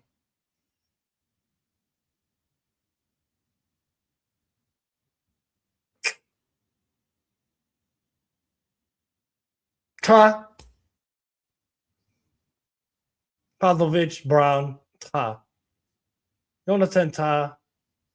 Witz. Oh, what a step. Oh, my Lord, Olai. Diallo. Still, Olai. Oh, that should have been 2. Yo. What a fucking carry that was. What a good step around Witz. And Imechia. He had 3 men on him. And he was supposed to get freaking crushed by one of them, lose the ball.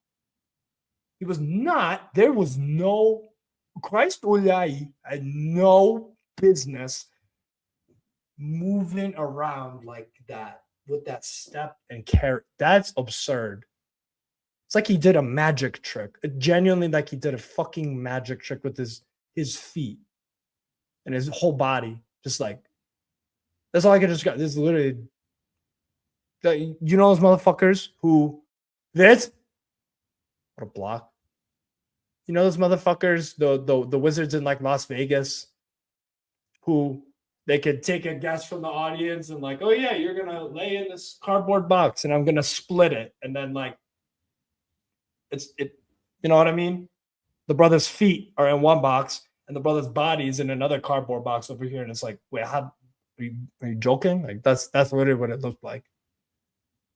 It looked like a fucking like a glitch in reality. That's insane. Like that, yeah, an optical illusion. Like there's no way. Fucking Jeremy's playing like Turkey yesterday. I thought Turkey were even worse. I only watched the first half though because I got tired of watching Turkey and actually tired, so I fell on this flight home. Flight home meaning Seattle to Reno. Havertz. You know what? That's the right idea, but like, you're just not going to execute that, bro. You're a fucking scrub. Stop trying to do Cruyff turns. You're not that guy. Diallo. Kessié. Little poke of a single. Boni holds up the ball beautifully. Look at this. Look at this fucking football from Côte d'Ivoire. Look at this football, man. Reno.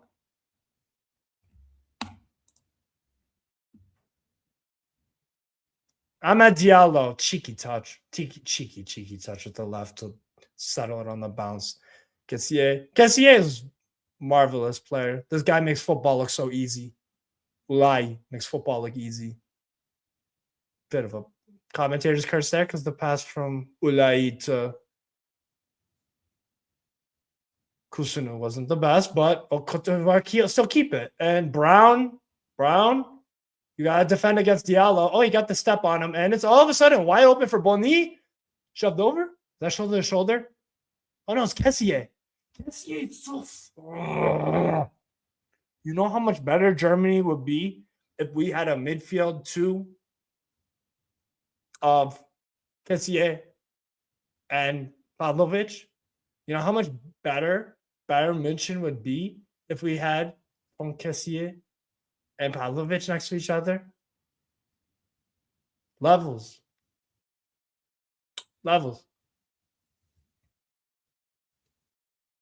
Diallo. Pavlovic. Foul on Diomande. Reno 911. Klopp needs to take the Germany national team job. Not much work compared to managing a Premier League club, and you'd have lots of time off to himself. I don't think it makes a difference. Because I actually, you know what? It would actually be worse because Klopp would pick Goretzka every single game because Klopp picked Henderson for every single game. He loves these lung-busting, non-technical midfielders. He's obsessed with them even more than Nagelsmann is. And Nagelsmann has a fucking... I am from Chicago. Yes. Oh, no. And there's space for Conan. Ball in. And it's wide open. Diallo. Oh, wow. Brown just poked it away. Single. Wilfried Single. Taking on Musiala. Just to help cover for Brown. So we have, again, attacking-minded players having to cover for... Look at... Oh, what the fuck. Sangare. Look at how... Strike. It's wide left. Look at how much Côte d'Ivoire... Look at how much disrespect they're showing Germany in a good way. We are now seeing Sangare, who took up a lot of defensive position. Almost all of Côte d'Ivoire's outfielders are involved now, more and more as the second half goes on, in attacking. No, I don't live in Reno. No. I live in New Hampshire. Visiting. So I have to ask who should manage Germany after World Cup. We need to bring in different fucking players. I genuinely think this. Well, I don't know.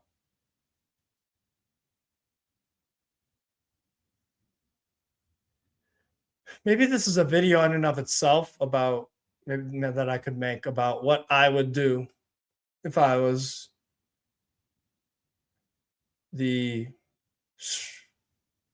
sporting director, I guess, of Germany. Sporting director of Germany, or the head of, basically the brother who's in charge of the German Federation, the brother who's in charge of getting the manager hired and then helping said manager pick the players for the squad, whether it's for friendlies or if it's for a big boy tournament. Because I don't know. I need to do a video about it because, like, honestly, a lot of these German players, I wouldn't call them up. I think there are others out there that can offer different. Why is so Leveling is coming on for? It's going to be one of Witz or Musiala. So at least we have an actual left winger, left attacker, whatever you want to call it, right? In this freakazoid play that Nagelsmann wants. Why is Havertz still going to be playing?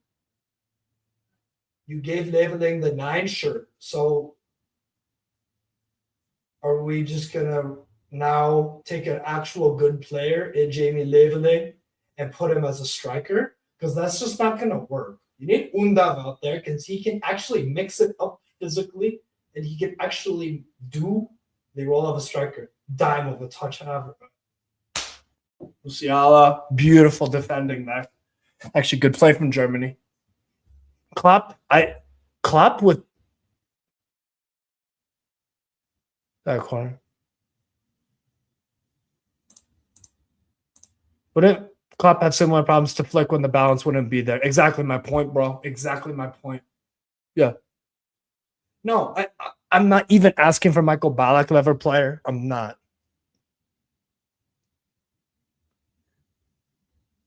What I'm asking for is, I don't even know how to fucking summarize it in a brief word. I'll just say this.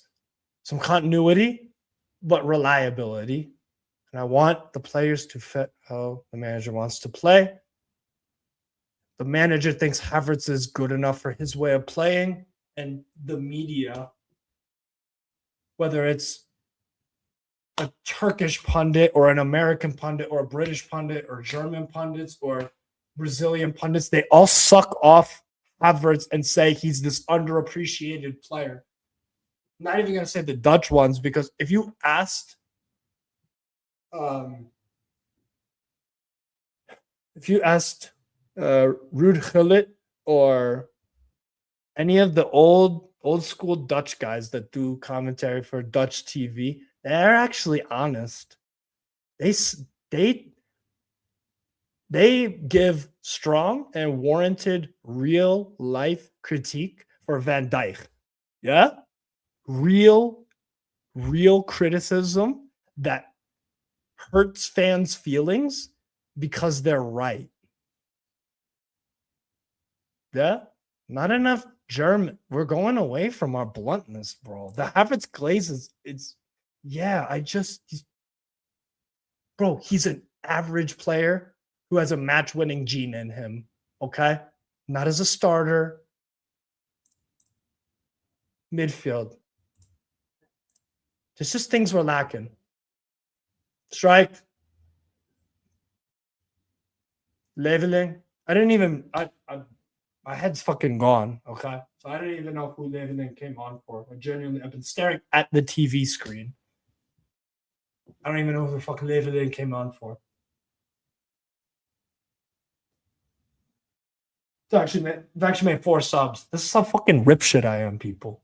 This is how rip shit I'm looking at the TV screen. We made 4 subs, okay? Rudiger for Schlotterbeck, because Schlotterbeck's hurt. Zane got subbed off for Leveling. Amiri for Pavlovic, and Undav for Musiala. That's cool, but Havertz is still so we're okay. So it's 4-4-2. It's 4-4-2. Havertz, Undav, Rudiger, Ta, Brown, Kimmich stays the same as the back four, right? And Amiri, Leveling.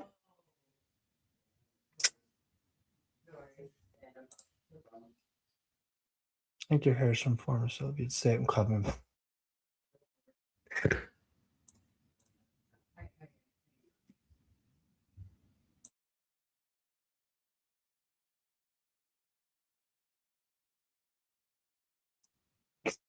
This is pretty funny. I can't lie. This is pretty funny. Oh wow, y'all talk Russian. That's pretty cool. I was speaking Russian. Your hair is former Soviet state. You know what my hair is? You know what my hair is? Good enough to pull some angelic Latino girl at the bar last night. Header, wide right. Get the fuck out of here. Get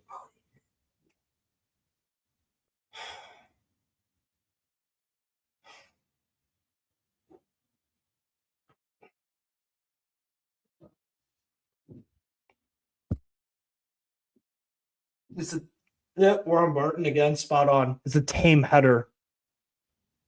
It's a tame header from Havertz. Yes, Havertz will play the full 90 minutes because the manager has a freaking man crush on him. He's his boyfriend or something. It's absurd.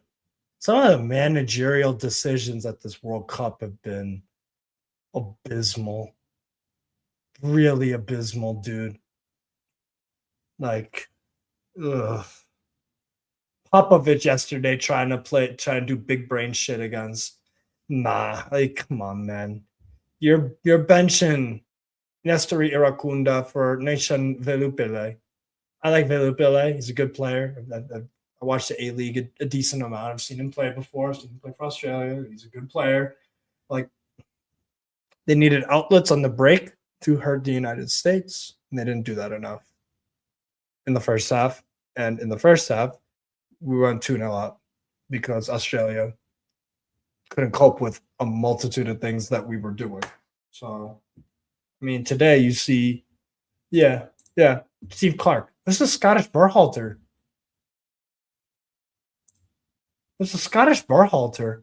Vincenzo Montella completely fucking with his Turkey lineups.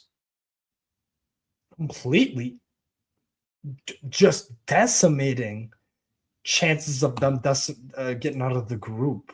Decimating. Tuchel rates Havertz. Exactly. Yeah, I'm surprised Tuchel didn't call it Mason Mount. Why was Metcalf being benched as well? Why was Lecky starting?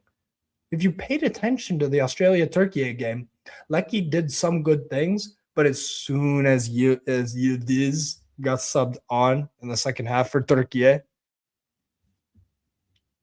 well, you just compare and contrast. And once they brought up Kokchu, but it's too late. It was too little too late. Australia had already built up through a full half of football, enough confidence and spirit and inspiration and good vibes, I guess, for lack of a better term, to just keep performing defensively on an insane level. And the thing is, we broke the Aussie spirit yesterday, just like that, like right away, score right away, and we didn't let them off the hook in terms of. Whoa. Steve is chatting shit, so I had to come out and say this. We did not break Aussie's spirit when they scored an own goal. No, but we forced the issue. We still said it was an own goal. Relax. Force the issue? Relax. Force the issue? Relax. It's an own goal. Relax. I was just talking about affairs. Force. Germany look like shit, man. Germany are rubbish. They're hoeing. Yes, this is major hoeing. It's like Curacao, No, unfortunately. Côte d'Ivoire just. I don't even know. What's the issue, though? All right, yes, she's correct. We got no goal. Yes. We had chances before that. We had chances after that. That just happened to be like went from left to central. We capitalized on the fact that Australia weren't sitting all of their players in the box. They were half aggressive. They had some okay presses here, okay presses there.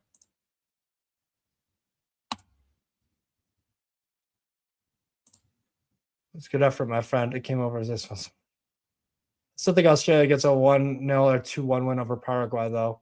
I don't know. It depends on the lineup.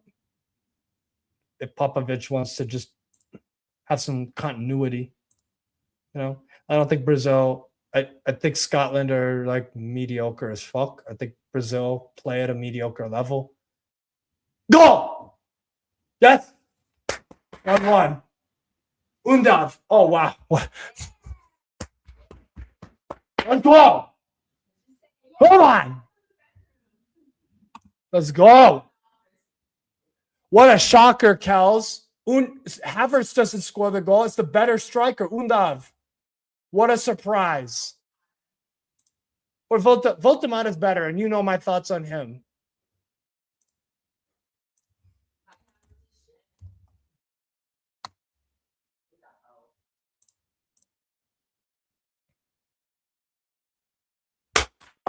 See, Havertz misses that.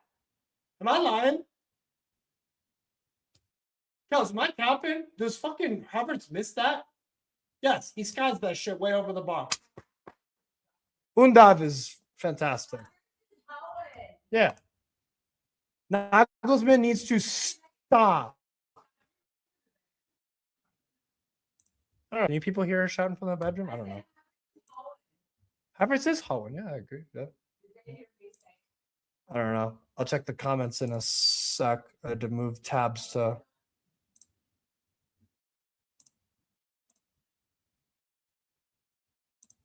Good cross and finish. Fantastic cross.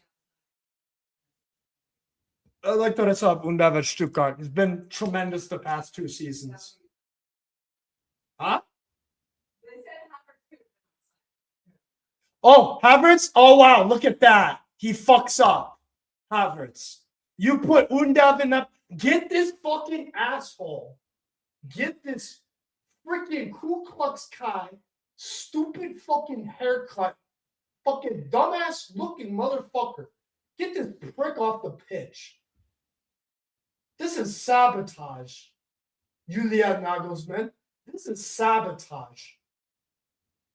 Fucking sabotage.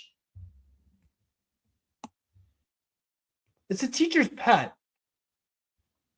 Dude, he has blackmail on every manager he works with. I don't know what's going on, but this guy's a fucking rat bastard.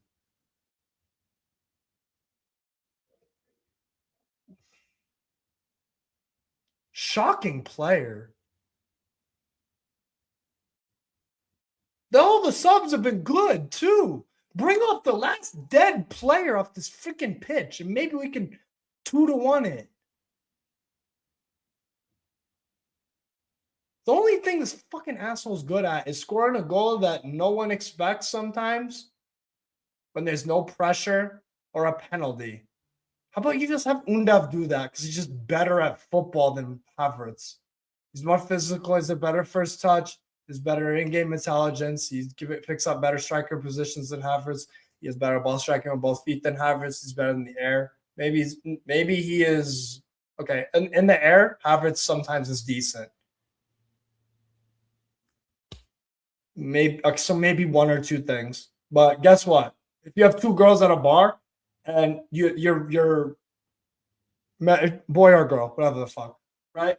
If you have two girls at a bar and you have 10 qualities that you're kind of grading them on, 10 guys, like I said, and one of them ticks off 8 boxes out of 10, The other one has like 3, but the 2 of them, the other one, the 8 out of 10 doesn't have, but an extra one. It's like, who the fuck are you gonna pick? Oh yeah, you're gonna pick the one that has much more qualities. Okay, he's missing 1 or 2. This is legitimately insanity from Nagelsmann. Any manager that manages Havertz. I don't know what this fucking guy does. Does this guy get fucking Capri Suns for everybody at lunch? Is that what it is? Does fucking Havertz? Does Havertz is he just such a nice guy that like you just feel pity on the guy to play? Do his teammates like die for him and revere him like he's some fucking god? What's going on? I want someone to explain this to me because I feel like I'm going fucking bananas. Go Coco for Coco. It's fucking ridiculous. I don't get it. I never will.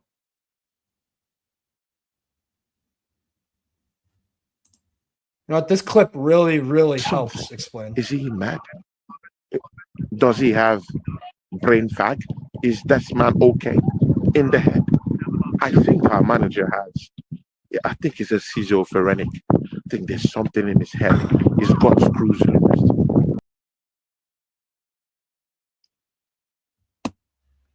I think Nagelsmann is a schizophrenic. I think he has brain lag.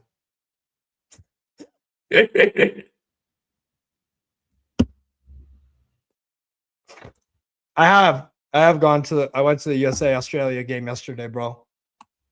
I went to the USA Australia game in Seattle. It was fantastic. And I'm visiting a friend. There you go. Capri Suns are pretty good. Yes, I agree, Jack. But like, what does this Havertz guy do, huh? Does he brainwash them?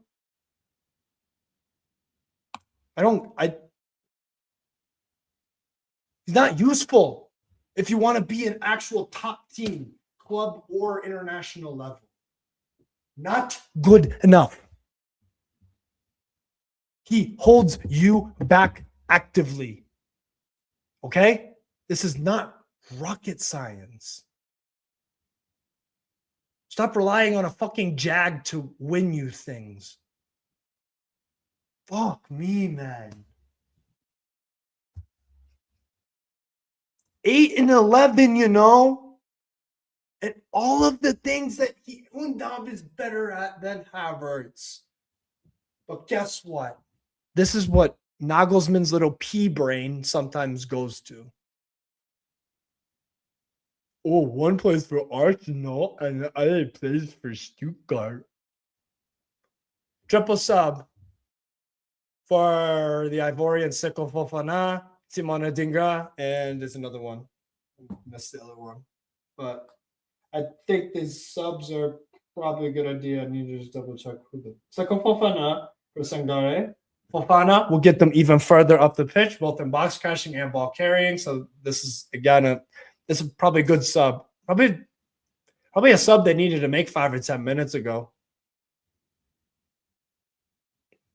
A little bit disappointed here in Ivory Coast that when they had their possession and some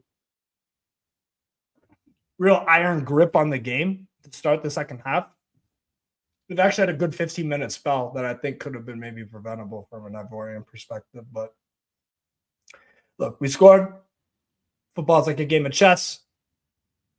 If you make a big move, if something drastically changes about the game, you have other options. Should you stop working? The World Cup is hard to keep your eyes on every game. Watch almost all the game. Oh, shit. Oh. Yeah, it was an amazing game. Yeah. It was a lot of fun, man. Atmosphere was fantastic. The goals were great. It was great. I feel bad a little bit. I'll be honest here. I think Kels would agree with me. Felt a little bit bad Australia didn't score. Because number one, obviously, them Aussie boys, about the 7,500 or 10,000 maybe that were there. A lot of them traveled a long, long, long, long, long way. They did get a win against Turkey, yeah. I'm just saying. That's what you said. You said you would like to. You would have, like. Yeah, that's all I'm saying. Okay, so I misworded what I meant to say. Okay, apologies. Yes. No, I didn't mean to speak for you. What you said yesterday and what I said wasn't the same. Guys would have been interested to see. We talked about after the game. I felt bad. They were close. They're still in the tourney. Yeah. But like still. I bet some of those Aussie fans could only attend the Seattle game. Maybe they didn't go to the Vancouver game, you know? Regardless. Speaking of the Australians, amazing people, very friendly. The guy behind us, good banter, lad. He was cool. He gave his flowers to the United States and said that we wiped the floor with them first half and that certain players were getting completely just annihilated. Diamond on the right now. It's amazing atmosphere. Yeah. Oh, did they say it was about 7,000 Aussies there? Did you get a chip on the Bobby, mate? No, Ku Klux Klan didn't score. He missed a sitter about 2 minutes after the better striker, Undav, scored off the bench. 8 goals in 11. Now, 7 appearances for Denis Undav. But Nagelsmann put his fucking boyfriend, a little teacher's pet, piece of shit Havertz out there again. And he's still out there jogging on the press. Look at this fucking moron walking. Havertz sets the press. Why is Undav doing that right now then? Fucking hell.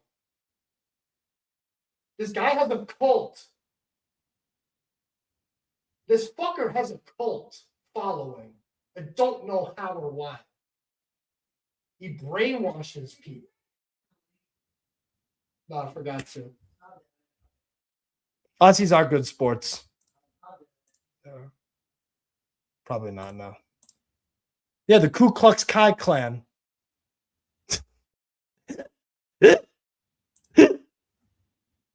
Yeah, the Ku Klux Klan clan genuinely has a clan following, a cult following. The Ku Klux Klan. Fucking hell. There's a tongue twister. I just created a tongue twister, people. Yeah? Created a tongue twister. The Ku Klux Klan clan/cult. Ku Klux Klan clan cult. The cult of the Ku Klux Klan clan.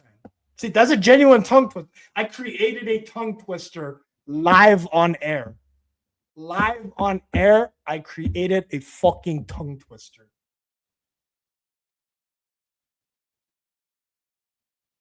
Insanity. And Singo's down. Or you could just go basic something like this. Yeah, he is. He's a useless player. Good at 2 or 3 things. Yep. That is what it is. So look at this. Single. He just embarrassed. He just fucking embarrassed Havertz there.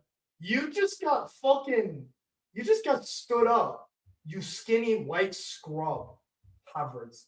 Single was literally holding the ball like this, and Havertz was like, this little weak ass fucking scrawny little fucking dickhead frame. And Single is just like, not even a fine, fucking pathetic. Embarrassing from Havertz. Embarrassing. Represent my fucking nation. Get the fuck out of my face.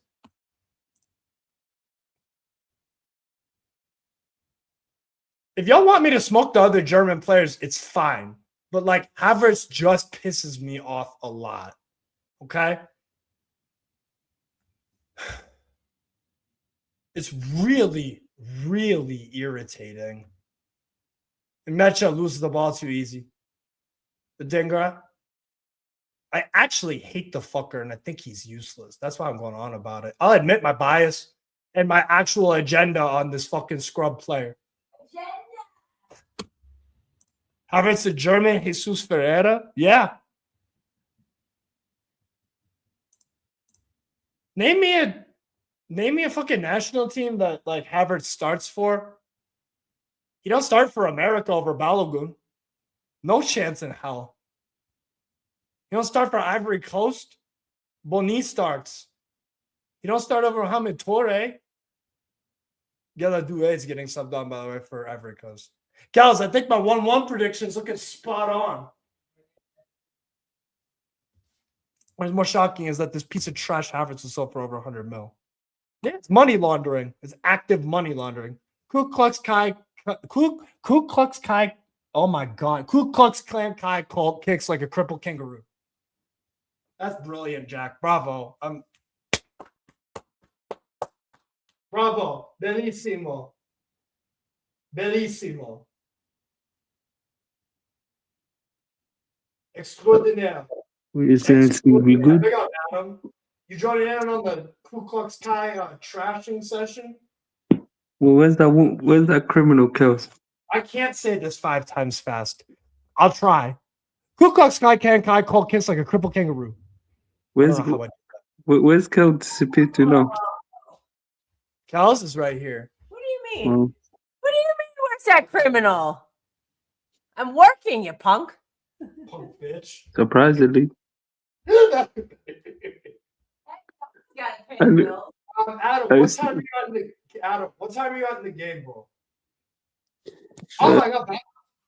1 minute. What time are you at in the game? I'm at 83, 24, 25, 26. 83, 84. 83, what was it? 84, around there, basically. Fofana strike block. Yeah. So you're way ahead of me. Is that what I'm? Okay. Yeah. I'm at 44. 45, 46. Hey, look at my header. Look what my header says.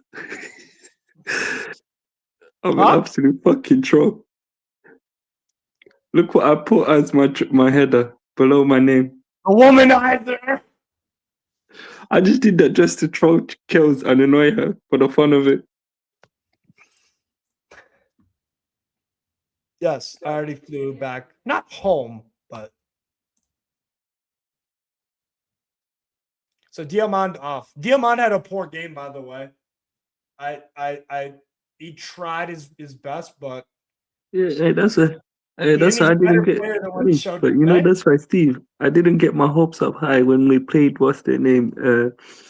Comoros when we won 7-1 because I knew these. Yeah, Curacao, not Comoros. Yeah, Curacao. Sorry. Yeah, you know, man. Today with the amount of chances we had today, we should have scored, man. Havertz is finally subbed off after 85 minutes. That's 80 minutes too late. No, that's what I say. We should have. Fuck face. Really and truly, this game, we should have buried this game a long time ago with the amount of chances we had. Germany, we were just downright poor. Absolutely downright poor. Yeah, and a sack jack. And also the team selection. Honestly, Ivory Coast, if they didn't show us enough, if they continued on the way they were at the start of the second half and they got the second goal, they had a good chance or two. No, and it's 2-0, the game's over. If Ivory Coast got that second goal, it's done.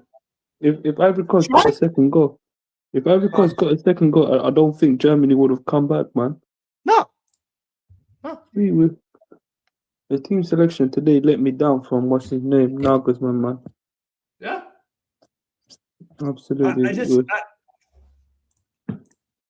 Ivory Coast, I think, should be very disappointed they didn't find a way to win this game. I mean, they still could. They scored a late winner against fucking Ecuador when they got outplayed at certain moments of the game. I think Ivory Coast, they just need to be a bit more positive. And when the game is back and forth, which is what happened in the Ecuador game, they need to take their chances a bit better. They do. Yeah, like I said, I'd be a bit disappointed if I'm Côte d'Ivoire and I only get a point out of the game because they scored first. I had about the balls at the start of the second half. Literally, Kessié, Olai, single. Yeah, but if anything, Steve, shit. Fofana. No, I'll be Fofana, honest, Rudiger. Fofana, no, slide honestly, out. Steve, I'll be honest, yeah. Honestly speaking, what's their name? Ivory Coast were the better side today. We were just fucking poor, man. The team down to the team selection from the manager. I don't know if they were. I wouldn't say they were per se better, but we were just downright poor, man. Team selection from the like Adam. There were certain players that fucked up in front of the net that that's what I think. Manager before the game, don't play this player. It's gonna fuck up for you in front of net. No, that's what I say. That as well, and then I don't even want to say his fucking name no more.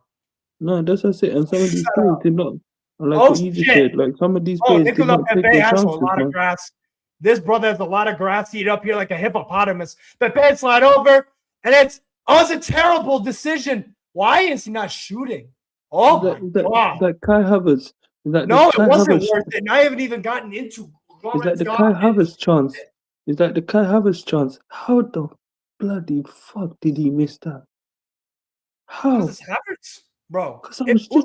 Go Unda scores, bro. Havertz skies it. No, genuinely speaking, he skies it and it hits freaking me in battle. When I saw that from Kai Havertz, I was downright pissed off, man. And that fucking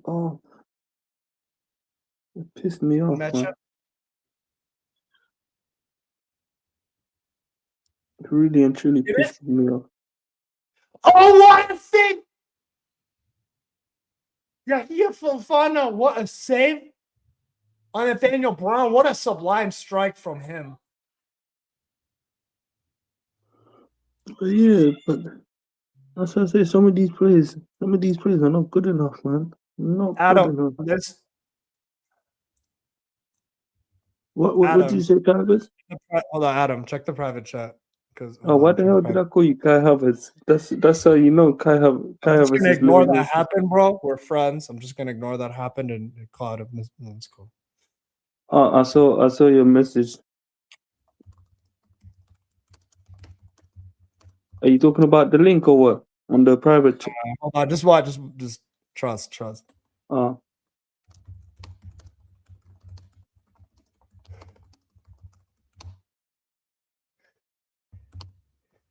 There you go. All right, check the private chat right now.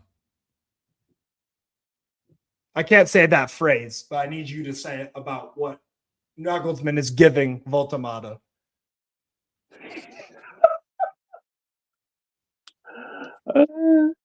I would say, but you know the things. I don't want to. I know I've got a filthy mouth, but I don't want the channel. No, say it, please. Just say it. Yeah. Just say it. I need my point to. And you agree with it too. No, I agree with you, but so honestly, I don't. Hey, I don't want to look. Even though I know I could be. What is this autistic fuck Julian Nagelsmann giving Nick Voltemada at the 89th minute? No, that's what I say. Look, I want to say what I would say, but I don't want to. I don't want the channel to get demonetized. Right, the channel won't get demonetized, bro. I've already said way too much. Yeah. Just say it. I can't. Plus, there's too many fucking. I would, the thing is, I would say it, but then, the problem is you always get them sensitive fuckers in the comment section, so I don't want to. All right, whatever. I don't want us to look. I'll just say it like this. He's getting here cracker damn minutes. That's all I'm going to say. Yeah, because I don't want us to look like bad. Nagelsmann is given here cracker damn minutes. Yeah, I don't want us to look like bad people. 85 minutes be abysmal and miss 2 sitters that have backwards link up play that killed attacks. Shocking. Look how much better we're playing without Havertz on the pitch. Did any of you deep this? Or am I just fucking? Am I just insane? No, I'm insane. I'm insane. Yeah. Never mind. Never mind. Whatever. Gives a fuck. Shocking. And Nagelsmann is this autistic fuck. He probably is part of that Ku Klux Klan of Kai. Dude, I think this guy is a fucking smartass. I think Nagelsmann he's this nerdy fuck. He thinks he's way smarter than he actually is, like tactically in his fucking. It's like he's some fucking like Kardashian. Guy does some weird. That's a bit like me. I've got a fucking love-hate relationship with Nagelsmann. At times he pisses me off with his team selections, man.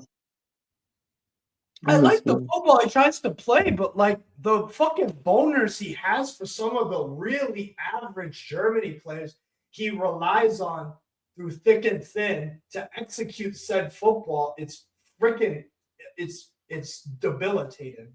It's embarrassing. And that's what I say. That's what I say. He'll never ever realize that.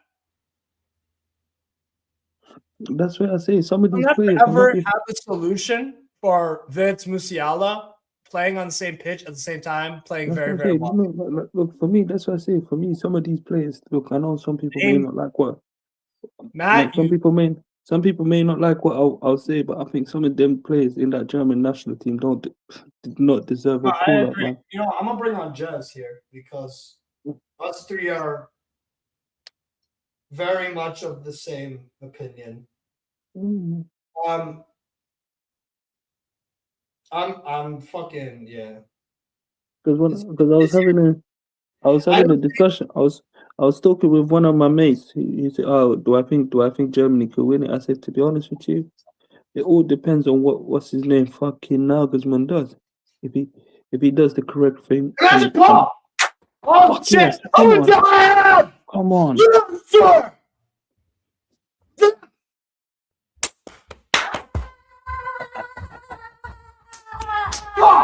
Guess who predicted 2-1 Germany? Let's go. Yeah. 2-1 Germany. Nagelsmann, it's not that fucking difficult. What? Havertz, get out of the celebration, you scrub. Yeah, you scrub. Fuck yeah, let's go. He's a fuck ass. You fuck ass. Go. Unda, real fucking 9. Real number 9. Yeah, Bolsonaro, you ain't putting it on. Real 9. Real 9. I gotta see this one again. Oh. No, I'm saying, why couldn't fucking Kai Havertz do that useless bastard? Havertz couldn't do that. Havertz couldn't do it. Bounce the ball back to the defense. Havertz couldn't do that if he fucking tried a billion times. Yeah. Go! Go! Nagelsmann, stop fucking yourself over and stop fucking over the nation. We just had to do this unnecessary nonsense. Put out the best 11 for what you're trying to do, because what you're trying to do is not necessarily a bad idea. You're just relying on some real scrub individuals. Real fucking 9. Real 9. Real 9. The truth. The fucking truth. Ivory Coast, you got the result that you deserved, honestly. I can't even lie. I think. Oh, wait. It's onside, yeah? But I said offside for a half second. Ooh, Denny's Unda. What a fucking great number 9. Honest to God. Brilliant. 9 and 11. But yeah, that's what I say. No, off the bench, he did 2 goals. No, that's what I say. Good Ivory Coast team. Hey, Steve, that's what I say. That's what I pretty much say. I've got a love-hate relationship with Nagelsmann because he will do the correct thing at the same time. He will fucking fuck up. He needs someone else to pick his players for him, and then he's just responsible for the coaching. That's it. That's all. That's what needs to happen. Like Nagelsmann, you need to identify players much better. what does Havertz do that's so special? And also, you need to drop one of Musiala, Vitz, and just play them as attacking midfielders and play with actual fucking wingers. Like,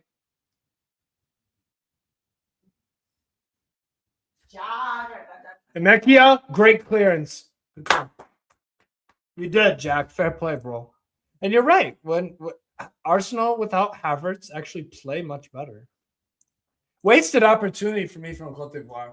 So that's good. I mean, I don't know where to put it. That's something. I have my little computer glasses. I don't know where to put it. Full time! Yeah. Go on! Enough of this Havertz nonsense. Get out. Let's go! Get in! Get the fuck. Fuck Havertz! Players are shit! Havertz agenda. No, it's shit.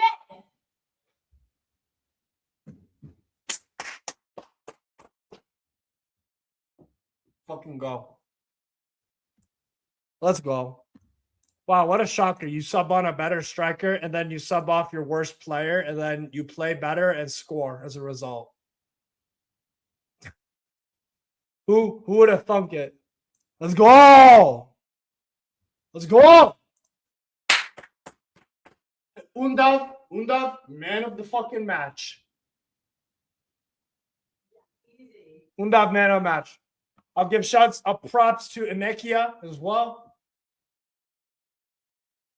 Actually, you know what, Kels?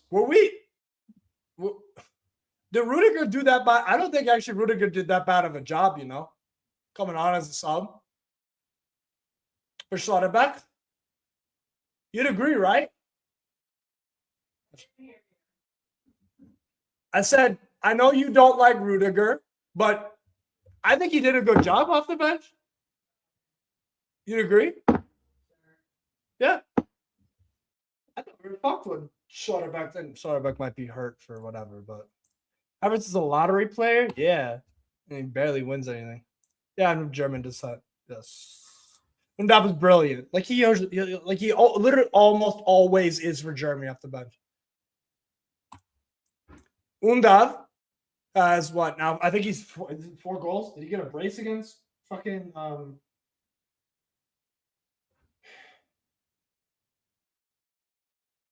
Where did Adam go? Adam, you there, brother? Where you at? No, I'm here. I was just replying to an email. Do you hear me, Steve? Yeah, I can hear you, bro. Yeah, I was just saying I was just replying to an email. No, that's cool. Hold on. I'm gonna send this to Jez. I need to get Jez's opinions on this if he's around. Yes, send the link, bro. Awesome. I'm gonna get Jez on, people. We'll have a quick game recap. My brother from another mother, Jez from Germany, living in Leicester. It's marathon, not a sprint. Pochettino versus England for the final of the World Cup. Hey, sign me up. We would beat England. I don't give a fuck what no one says. Germany would beat England if we actually played Undav and Havertz did not see the pitch at all. Is this Germany's best 11, Adam?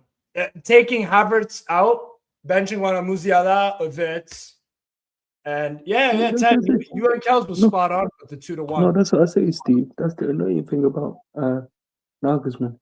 His decision making at times it would drive you crazy, man. You got the likes of Musiala there, and you got the likes of this kid that came on and scored 2 goals. But yeah, he seems to have his fucking favorites. Like some of them players are not good enough, man. Called out. Like these kind of things are. Yeah, man. Amiri off the bench for Pavlovic honestly did a good job. Amiri did a good. Goretzka, I didn't notice him do anything because he's a guy, an irrelevant player that shouldn't be nowhere near the team. You can play him for the last 5 minutes of the game, sure, but there's better. Give a chance to.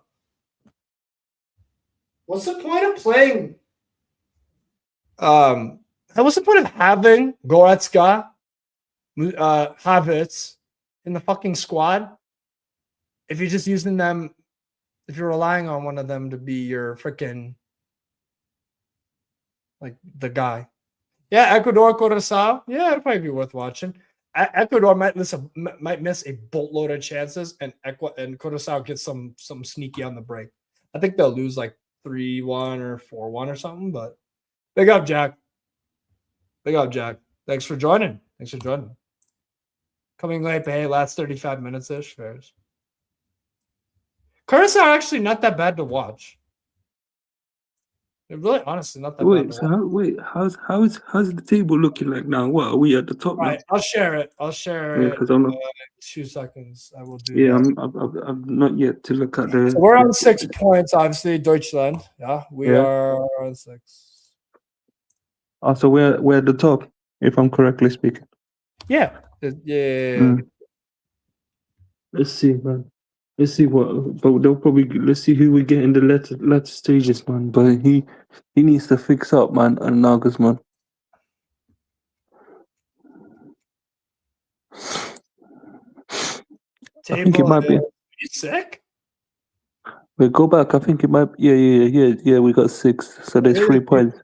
Group E standings right now. We're on top, 6 points from 2 games, 9 goals, 4, 2 against.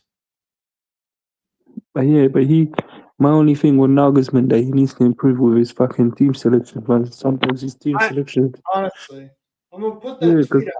Fuck now. Because sometimes his team selections piss me off. Because one of my mates, I was having a discussion with him at the cafe. He was telling me, do I think Germany can win it? I said to him, yeah, we can. But the thing is, my issue with Nagelsmann is that some of these players did not deserve to fucking get called up for the fucking national team, man. Honestly speaking, I felt like Kai Havertz should not have no business being called up. He's not good enough, man.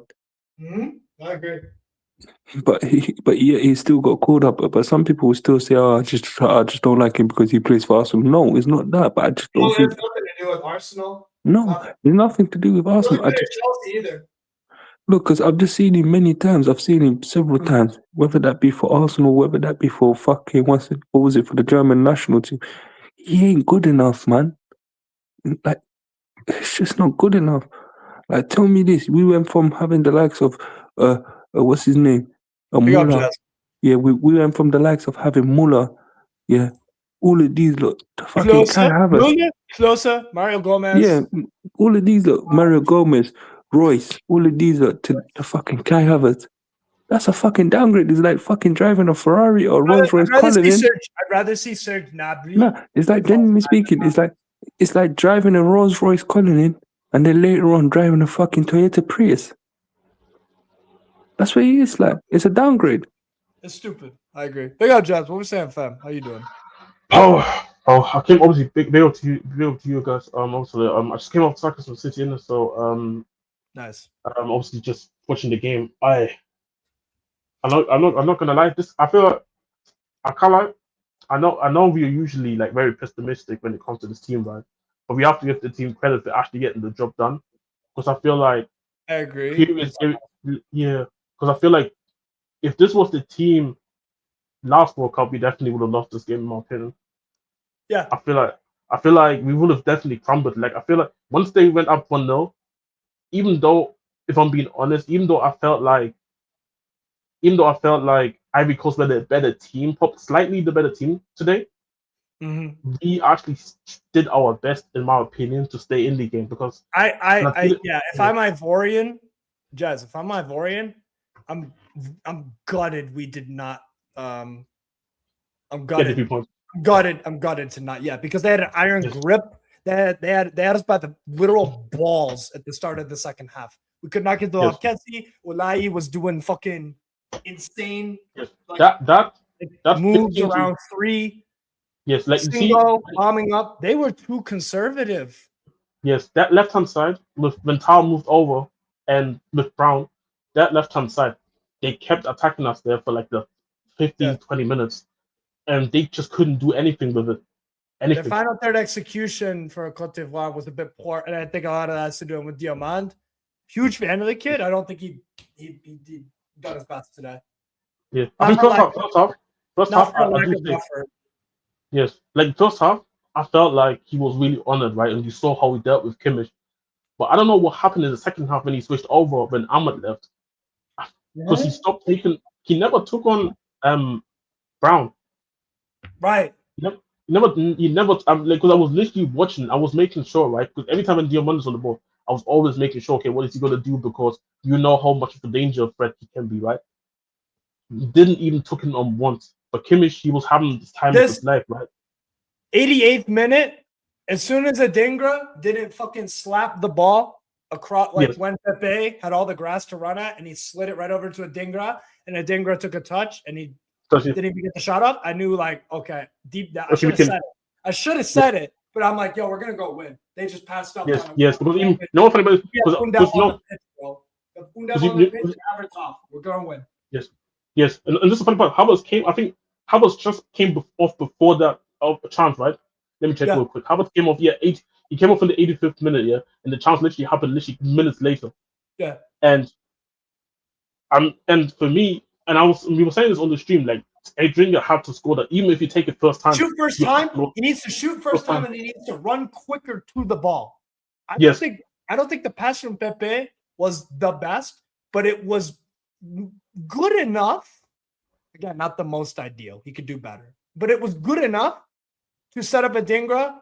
All right, you have a decent chance at shooting right away, right? You have a decent chance of shooting right away and potentially scoring. Yes, and you know what I mean?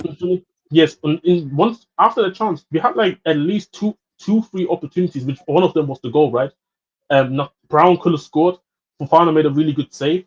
I think there was just one more opportunity going and goal, but we wasn't really on it for that one. And then obviously, I mean, Nemcha, what a ball to Undaf. Nemcha was touch and good shoot. For the most part. Nemcha, for me, I'll be honest, I think he was man of the match. I go Undav off the bench, but like, yeah, if you're looking for if you want to say, looking for a German player, that was the most consistently good across the full 90. It was Imecha. Again, for the second straight game in a row, probably. Yes, like he's been quality. You can tell, and this was one of my biggest concerns coming into this game, that one, obviously the two winger pairing versus our high line and our fullbacks. To be fair, Brown, I think he did actually quite well, but Kimmich, once he sees somebody with pace, is literally just GG, and this how the goal even happened in the first place. Yeah. But the other thing that I was so worried about was the fact that the physicality that Ivory Coast was going to bring. I think nobody was up for it. And one thing that didn't help this game was that the referee didn't call anything. Like there was so many. There was so many fouls, which I thought was nice. Yes. But you're right. And I didn't mind it, right? Because at the end of the day, if you go and let that happen, you have to let it go for both teams, and he did. So I was like, you know what? Yes, it was a fair match. Yes, it was a very fair match. Like I don't even think there was no refereeing controversy from this. Yes, and the funny part is the whole game, no yellows, and you know how physical the game was. Not even a single yellow from either team. So you know what? I can respect the referee for actually being consistent. At least you didn't let too much. It was very physical, in my opinion. At times, a bit too much, but you let it go for both teams. So I can allow that. But still, even with the physicality, I still felt like a lot of our players couldn't handle it. I don't think I don't want to cook Pavlich today, but you can tell he just couldn't. This is not a game for Pavlovic because look at the team we're playing and look at him. This is like if I tried to play a pickup game of basketball against NBA rejects that weren't good enough for the NBA, but they still just like physically, I could maybe keep up with them in one or two aspects. I'm athletic, I'm long and lengthy, but like they're just, I can't. Yes. Yeah, and then the thing, physicality monster. Ulai, physicality monster, but technical. Seko Fofana, technical monster. Sangare. I think there was a time where he got triple tackled and we could have nearly conceded in the first half if you remember the play. He got triple tackled. Yeah.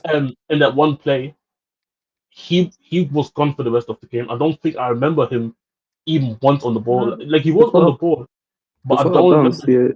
Before I bounce, Jez, that's my issue with Nagelsmann is that his team selections that's what really pees me off about Nagelsmann. He's a good manager, I know, but his team fucking selections don't make one sense at all. Like the selections and the mind-boggling thing is he should know better. He should know better. He should know how he plays and realize Undav is just a discernibly much better fit than for the team for what they want to do than Havertz. It's not even close. It's really not even up for debate. I don't like saying that because I don't like shutting down dialogue, but like I think it's very obvious what Havertz. Unless and see this, I don't even want to do the benefit of the doubt because I know Nagelsmann has a thing against Undav, but the only explanation to play the benefit of the doubt or playing the devil's advocate is that he wants Undav to be like a superstar, which completely worked today. Like, what if he started the game? It's unnecessary. Yeah, no, it's definitely unnecessary. But this is the thing that I'm wondering, right? What if he knew about the fact that they're gonna be a bit tired, and if Undav comes on and can impact the game the way he did today? Obviously, this is me playing. Sorry. And I said, take care, fellas. Oh yeah, take it, Adam. Take it. But yeah, now and obviously, bear mind, Steve. I'm playing the benefit of the doubt, right? Because I know Nagelsmann. Because before that, Nagelsmann wasn't even willing to call them up in the first place, which is crazy. Which is absolutely crazy. They got here on the plane by accident. Yes. So the fact that he was here. That's why I don't necessarily believe that myself. But this may be my only benefit of the doubt that I will say. By the way, the match rating is killing me. How is Musiala lower than Wirtz? I don't think Musiala was great. Wirtz, oh my days, this guy was so bad today. The amount of times this guy was giving the ball away, knowing how tough it is to play against Senegal. Too casual. Like at least with Musiala, he was trying to take on his man. Trying to make an impression, yeah, and actually, like I don't think he was great. I think neither of them were great. But Musiala at least looked more imposing within the game. Wirtz, you can tell he it's a similar thing as Blahovic, just wasn't in the game. No, wasn't in the game. But there were occasional little nice moments, but like nothing really. But this is the problem, though. Nothing of substance where it's like, oh yeah, good job. Yeah, exactly. It looked nice, but in reality, when we play in the World Cup, when we play against a team like Ivory Coast, I need this is this killer thing, right? I'm thinking Undav, that's the thing with Undav. He is a killer. He came on. He didn't give a fuck how much physicality they were sending him. He didn't give a fuck about. He embraced it. He embraces it. Yes, embraced it, and you saw for both goals, just the intensity to get to the first goal, make the run, and make scoring hunger. The hunger. Yes. And this is the one thing I do say with Howard. This is the biggest problem is that I don't think he has nowhere near that level of hunger about him. And that's how you can tell. Of all the criticisms for Havertz as a player, particularly when you put him in the 9 position, he does not have that hunger for goals. Yeah. Yes. We might not rate Gyökeres. That guy's goal hungry, right? Yes. That guy he eats. Like he wants to score. Like scoring. Like he might Gyökeres may do it in the most ugliest way, but he will still find a way to score in a game. Yeah. And this is about Undav is obviously a lot more. Havertz does something brilliant, but that's just when you as soon as you put expectations on Havertz, this is when things fall away. Nobody thought he was going to score in the Champions League final 5 minutes in with a good finish. No. By the way, it was a good finish. It was actually a good goal. It was fantastic. But that wasn't right. We don't expect as soon as we start expecting something out of Havertz, I need you to deliver. You don't. Because that's the thing, because it's easy to when Undav gets subbed on, everybody's expecting him to make an impact. Yeah, because that's what a substitute's job is. Change the game. Change the dynamic of the game. Score a goal, get an assist, play well. Yes. What does Undav do? 9 and 11. 9 goals and 11 appearances is not that's not normal for an international striker. No, it's not. And bear in mind, personal striker who's out of favor. He's not even. It's not like he's in favor of the manager. No, he's out of favor, and he's still out there going to perform.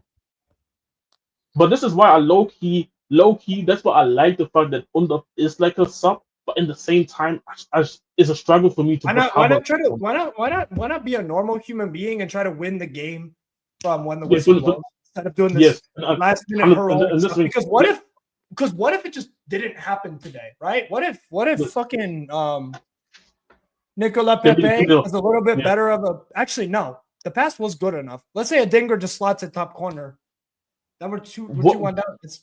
They get the Yes, or what if they in those 15 minutes when we was under the cosh, what if they scored it and made it 2-0? Yeah, right? So what the fuck are we doing with this wishy-washy?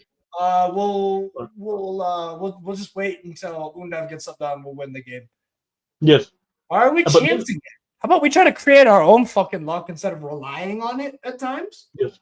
Yes, but this is the thing though. This is the one thing I will say, maybe to defend us a little bit, because I do think we should give also the team a bit credit for being able to stay in the game. Yes, because at the end of the day, like both of us knew how difficult this game was going to be. This might have been our hardest game in the group. Yeah, and it probably and the fact that you were able to still hang in there. Granted, there was a bit of encouraging. It's encouraging in some aspects. Yeah, because like I mentioned before, previous iterations of this team is crumbling in this type of game. They fold like a fucking deck chair. Yeah.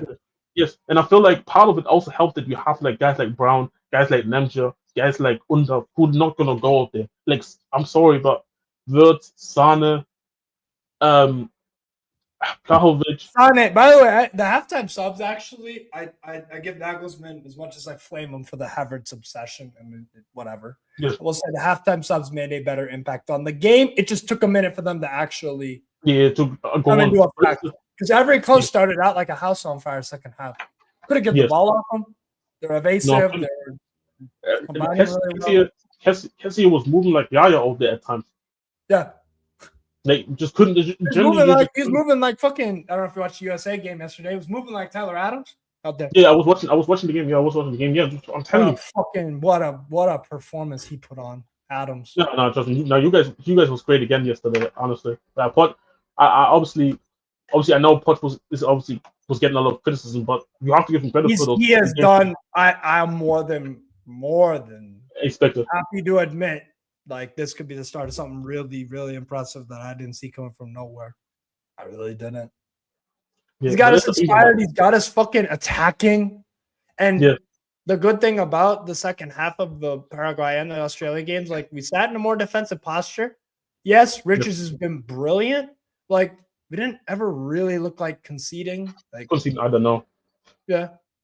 No, honestly. We only had two chances. One of them was much more obvious than the other when Volpato skied it. But I do think it was kind of crazy for the Australian manager to not play Irokunda from the start. I don't know if he had enough. Metcalf as well. Metcalf not starting is one of the. These were the guys who literally made the difference for you in the last game.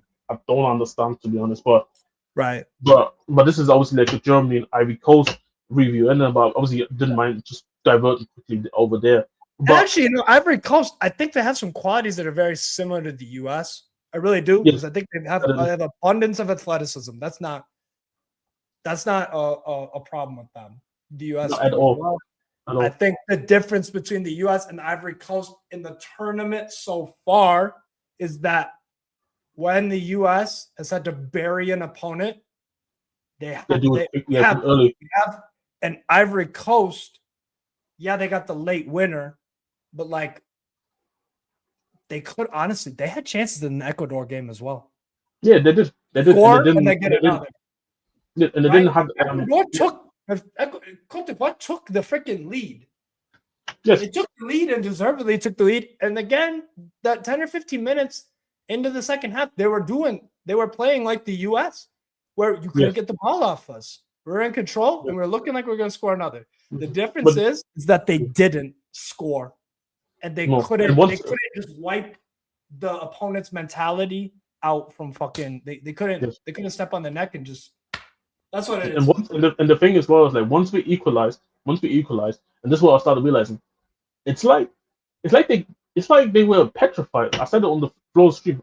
it was like they were petrified. Yes, they still had opportunities to go and do something, right? But it was nowhere near the same like they started off the second half. I Nowhere feel near like they the same. literally saw the German flag on our shirt. Yeah, and like, it's like for a lot of the game, they were in fear of it, and it's like, you're competing with, and Germans will admit, like, you guys were competing with us and getting the better of us. Like you had us beat at 1-0. Like you could have killed us off, but you didn't. You let the occasion or the opponent prestige and history get. I don't know what happened, but yeah, and you know what it is in football as well. Is that if you don't take your chances, what do they always say? pressure. You always find out pressure comes on you. The team, because one thing I say about the Germany team, regardless of how I feel about it, and sometimes very pessimistic about it, they still got quality. We still got quality. Yes. So when the quality comes through, and as you saw, we was able to make a difference. Yeah. Yeah, I agree. And that's the thing with World Cups and tournament football in particular. You might not have a team, the USA, right? The USA don't have a level of talent that rivals the top 5 in the just names. I'm not even talking about specifics. I'm just talking about level of talent of player. Like, if we had a Joao Felix that was productive for the US, we could be a really insane team, right? Our equivalent is Gio Reyna. He's not as good as Joao Felix. If you literally took them at a park and were like, first touch, I'm gonna grade you versus you, ball striking, all this stuff. But the difference is the US, we're overperforming and we have adrenaline and momentum, and that shit's real in a tournament. That shit's real. Yeah. And with Ivory Coast, it's like y'all had that, and then you just decided to give it away. And that's the thing as well, right? It's like honest to God. Not definitely, because especially in terms of football, right? It's not a league. It's not like a league season where a game like this can happen, and you can say, you know what, we analyze what we did wrong, and we come back to the next game. Tournament football, you only play us once, and then you go up to the next opponent, and you have to maybe potentially fight for your life, or you may be comfortable depending on your positioning in the table. Yeah. So you don't. So it's not like a thing of like, okay, we can go and analyze the Germany game and apply what we did wrong for the next game, right? Because every team is so different. Yeah. It's not a league season. It's not a league season, right? So it's like it's one of them ones. It's one of them ones where I feel like if the US was in the position of Côte d'Ivoire second half and we're bopping Germany around low key, I think we get the second goal and we hang on to like a 2-0 or 2-1. Maybe a 2-2 at very worst, because you're right. Germany still have quality, but and look, the home advantage, obviously that plays a part in it, but Qatar had a fucking home World Cup. They could have tried to do the most with it. South Africa flopped at the home World Cup. So it's one of those where it's like, if I'm Ivory Coast, I'm disappointed, fam. I'm disappointed. And like, I'm looking at Single and stuff, and I'm like, you have no issue at all carrying the ball up the pitch at rapid pace and being a real threat, right? You have no issue. Why is he not doing it more? Why are you so scared of Verts, fam? Why is Conan so scared of fucking San? I mean, he did well against Zane defensively because Zane was just doing his whatever. He was doing his typical nonsense. That's another player I think is maybe worth the discussion about, because Zane rightfully hooked at halftime, and it's like, dude, Nagelsmann, you have the press conference on, what was it, yesterday? Then I don't like the criticism of Zane. Well, maybe you need to rethink that, bro. I get it. You want to protect your player, but you need to really give yourself. Maybe protect him by benching him. Huh? No, I said maybe protect him, but maybe bench him and let him be an impact sub instead. Yeah. Because again, so they like, how was he terrible versus Côte in the same one loss? It's when. How were you terrible versus the USA? And granted, also the USA went flying into this tournament, right? But still, you couldn't. In that game, in the friendly that we played and we won, He didn't look like Leroy Sané. Actually, no. The worst thing is that he does look like Leroy Sané. We expect too much of him for whatever strange reason. It's because who he once was. I think that's what it is, but that's the problem. Me and you can acknowledge Sané is not 18, 19 Sané. But Nagelsmann don't see it. He still thinks he is. He's not getting 18, 19 Leroy Sané performances and whatnot. Simple. So that's the other. Yes. This is the other issue. Like, it's what I'm worried about. It's like you're relying on certain players that are not doing it. Give a chance to Levelin came on and played better. Right? It's not hard to figure that out. Nah, 100% in it. But in the end, you have to give the team credit, right? Because one thing we do. I only address the Havertz and the Sané stuff because if we want to actually go and win a World Cup or whatever, these are the little details. Havertz and Sané starting that will cost you in a game. Because later down the line, I don't like England. I think they're a bit overrated. But like Harry Kane, if you don't put them away because Sané is being Sané and Havertz is being Havertz, yes, and Vert's playing the way. Dude. Yes, and Vert's playing the way. Like don't get twisted. There were definitely guys out there today who were poor today. I'm not gonna sit here and gonna cup to you why. In long term, that's still my only critique. I'm happy we won. But this is the problem why I don't think we're gonna be able to go make a far run, right? Because at the end of the day, there's certain parts of the team where I'm not having confidence with right? Like, I'm still not really necessarily like.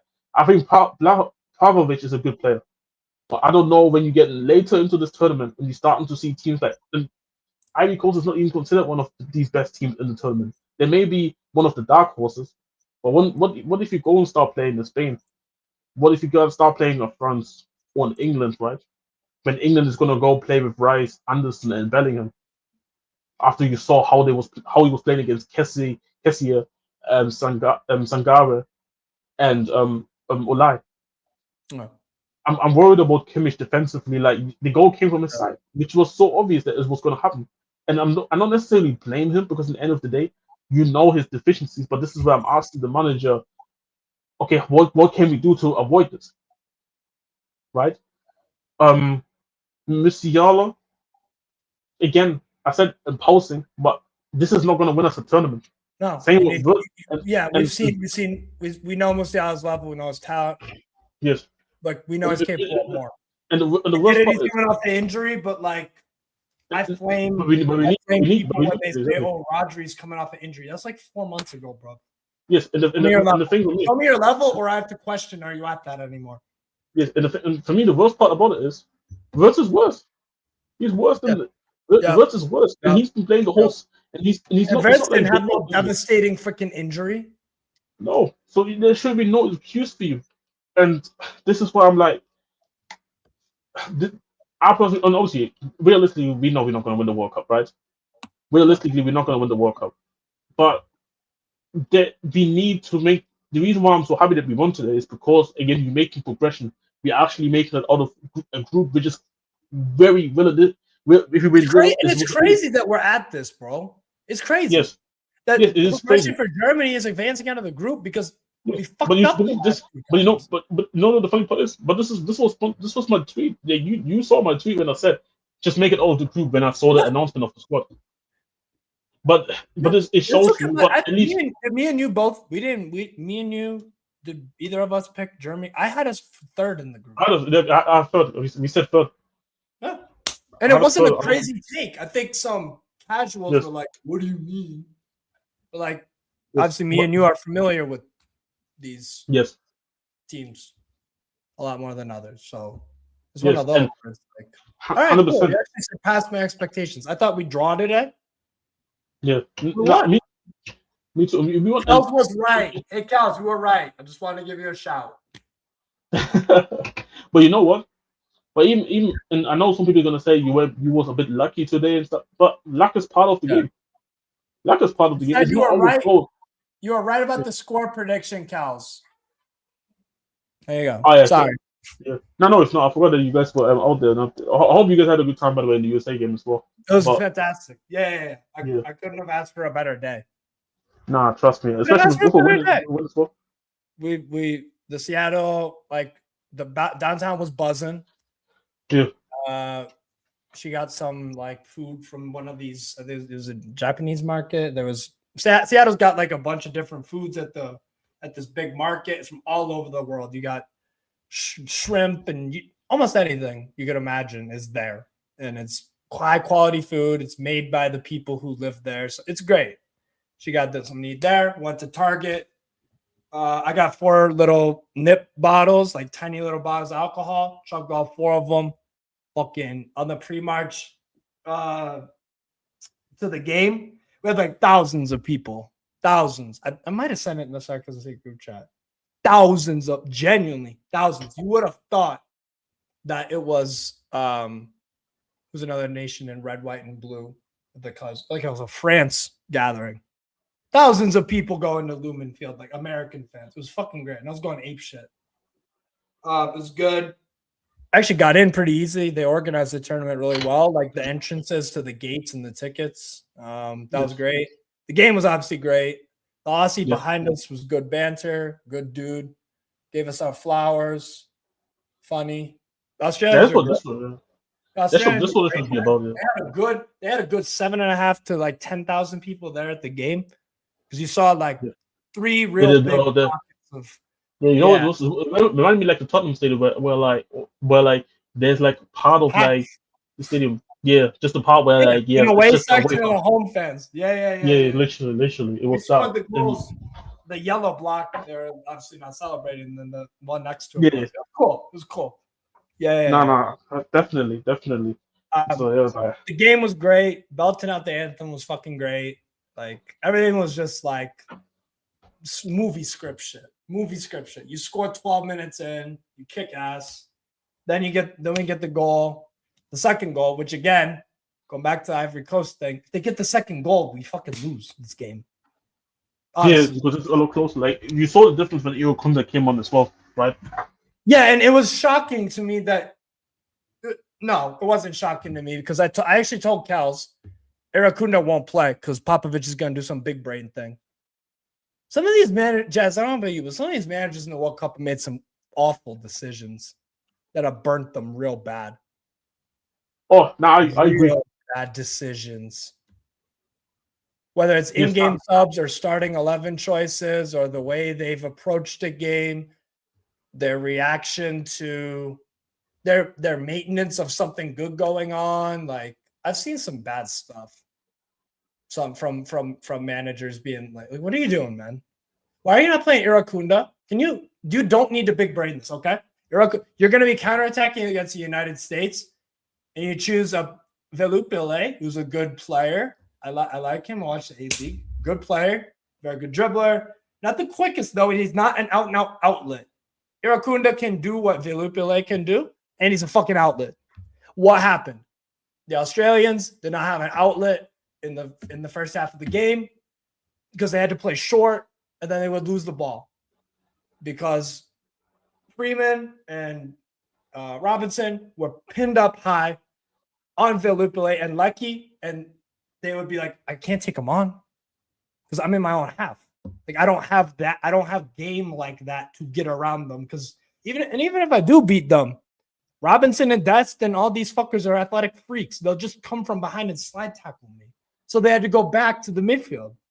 And then the Australian midfielders will give away the ball, because once we saw, okay, we have them blocked up out front, we'll win the ball, we'll slice up, and then we'll go attack right away. It was perfect. It was genuinely like, it was amazing to watch. We had such a good view of the game. Such a good view of the game from a tactical level. Like you could see what we were doing really well, what Australia was struggling with. So, but yeah, game was phenomenal. I met this freaking genuine like 10 out of 10 looking girl. 10 out of 10 looking girl at one of the bars after the game. Dropped some like real easy game. Kels was there with me, and she was like, nice, good job. You got her number. Cheers, mate. So that's cool. Literally, they couldn't have gone any better. But that's the thing about like, and I would imagine that Seattle would have made sure that like the whole vibe during the day for the game would have been nice as well, right? Before and after. So yeah, it was great. It felt like it. Maybe not.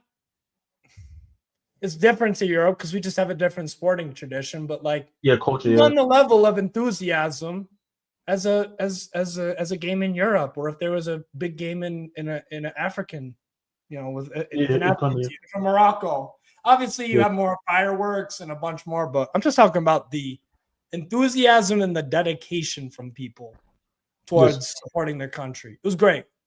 It was great to see. It surpassed my expectations a little bit. I knew that they would show out because Seattle's a really underrated worldwide soccer city. I think it's fantastic. They have culture. The Sounders have been a football club for 40, 50 years. They have a great following. A lot of good players have come from like the Washington area. It's like there is a good soccer. Because obviously, if they say football culture, obviously they have a good football culture with the Seahawks. It's soccer culture. But one thing that helps is that the fact that the US is doing so well, right? Where it's easier to support. Like you have to make people believe about the team minutes to be able to sit here and say, you know what, let's get interested into this. I want to know where Anthony Robinson plays. I want to know where McKennie plays. I want to know where Freeman plays. Kels wants to watch Villarreal games, and she's already into it, but she wants to expand her viewership of European football, in this case of Villarreal, and she doesn't even like La Liga that much, but she wants to watch Freeman. So if that can work with other people, if it has to be Pulisic, if it's Balogun with Monaco, if it's one of our Premier League guys like Robinson with Fulham or Adams, who again was remarkable. He plays for Bournemouth. So like this is only a good thing. It's only a good thing for the growth of the game. My whole thing with the US and like trying to grow the soccer culture, we don't need to force it because it's annoying when you try to force someone into it. Just let the football and the fans and the experience do the talking. I don't even need to say nothing. I brought my friends Olivia and John with me to watch the USA game at a bar in Boston. It was packed. Well, they fucking loved it. I didn't try to convince them like, oh, this is going to be amazing. Have a great time. I was just like, I think you guys are having a good time. You want to come with? Oh, all right. That's it. Soccer might never be as big as NFL here, as baseball, basketball. There's just too much already. Bigger than hockey. I'd argue it's bigger than hockey, but hockey does have a decent presence in the U.S. But that's the thing though, like, is because obviously you guys have like so many sports already there, like which are already huge within the country. Yeah. But again, there needs to be a start out somewhere, and the fact that we also in the modern era, like the last time when you guys was hosting the World Cup, there was no internet, so it helps. It helps. Yeah. Nah, I know what you mean. But yeah, no, it was you asked me how the game was. I bet you could tell with the way I'm talking about it and like the enthusiasm and stuff. I hope that speaks some volumes about how freaking incredible it was. Honestly, it felt fake, bro. It felt like I was in a movie or something. Genuinely, it was great. Like there was this kid with his dad there, and I think that was their first ever football match they attended. Like, what a fucking amazing first game to ever like share a moment with your son with. That's amazing, bro. That's how you grow the game. That is how you grow the game. You need more of those. You need more of those kind of experiences. So I'm a diehard. If I had a terrible time in the game yesterday, I'm still a diehard footy fan. You put on a show for the new guys that are either watching on TV or at a bar or at the game. You might lose them because it's just like, nah. Like, I want to see a team that wins. That's the other thing too. I don't mind that people bandwagon if we win and shit. Yes. Like, and we're actually doing it. We're actually winning. Won our first two group games the first time since 1930. So we're doing historical good things. Like I mean, like Peter was saying, like the last time you won back-to-back games of the group was 2002. Yeah. Been a while. Yes, so that's the thing. Like, and then like you just gotta go there. Like this is the thing about the World Cup, right? It's not just only about you just want to go and all day perform in front of the home crowd. You try to grow the sport and have people be interested. Yeah, absolutely. And like I said, we don't need to force it down people's throats. We don't need to it's not gonna help. It's not gonna help. Yeah, Let the football and the experience do the talking. I didn't need to tell the dad and his little kid like this is the best thing ever. This is amazing. The sports you like suck compared to this. I was just like, yo, I hope you guys have a great time. This could be something really special. I think the funniest thing that I've seen so far is that I tweeted it out yesterday. You probably haven't seen it since he was out all day. One of the people obviously started. Yeah. Like one of the people, obviously, was American who obviously watching the World Cup right now. Obviously, said like, "Yo, I need to support the team," and it was between Spurs and Aston Villa, yeah. And he ended up obviously picking Spurs because he's not really on that bandwagon thing. But I was like, and I tweeted the tweet saying, "You know what, welcome, but good luck at the same time." But you know what, I respect him because he did make his research, so he knows what he walked into. Oh, is that wait? Is that is a YouTuber? He's an American YouTuber. I'm not sure who he actually was. There's a dude on YouTube that I've been watching throughout the years. He only used to just watch the American sports. He lives in Texas or Oklahoma or something, and he's been into football for a minute, like maybe a year and a half, 2 years, and you literally see he does such a good job. I'll have to link his channel or something. It's Luke Sports Academy. He is literally like shown his progression of a football fan. Like, I've learned about this player, I've learned about this team, I've learned about this story. And it could be international, it could be a Bundesliga, it could be like he's documenting everything he's learning, everything about just football. It's so cool. Yeah. And like he picked Spurs because of research. That's why when you said this guy picking Aston Villa or Spurs and he actually researched it, that's what made me think, oh yeah, he might have. Yeah, like I just looked up like his ad is so underscore Di Maglio. Oh, different guy. Okay. Different guy, yeah. But yeah, so I saw that and I was like, you know what? Hey man, welcome.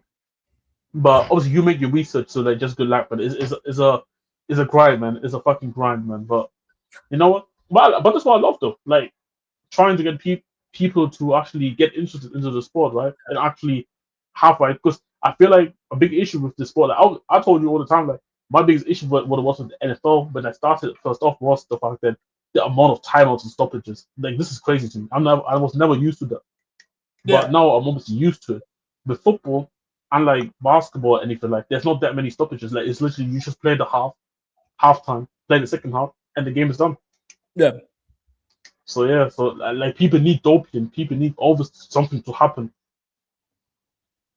But yeah, hey, it's one of those, bro. But yeah, no, it felt as special as you could have freaking imagined, and how it looked. I mean, I don't know how the atmosphere on TV came across to you, but like Jesus, it was Aussies really were real loud. We were real loud.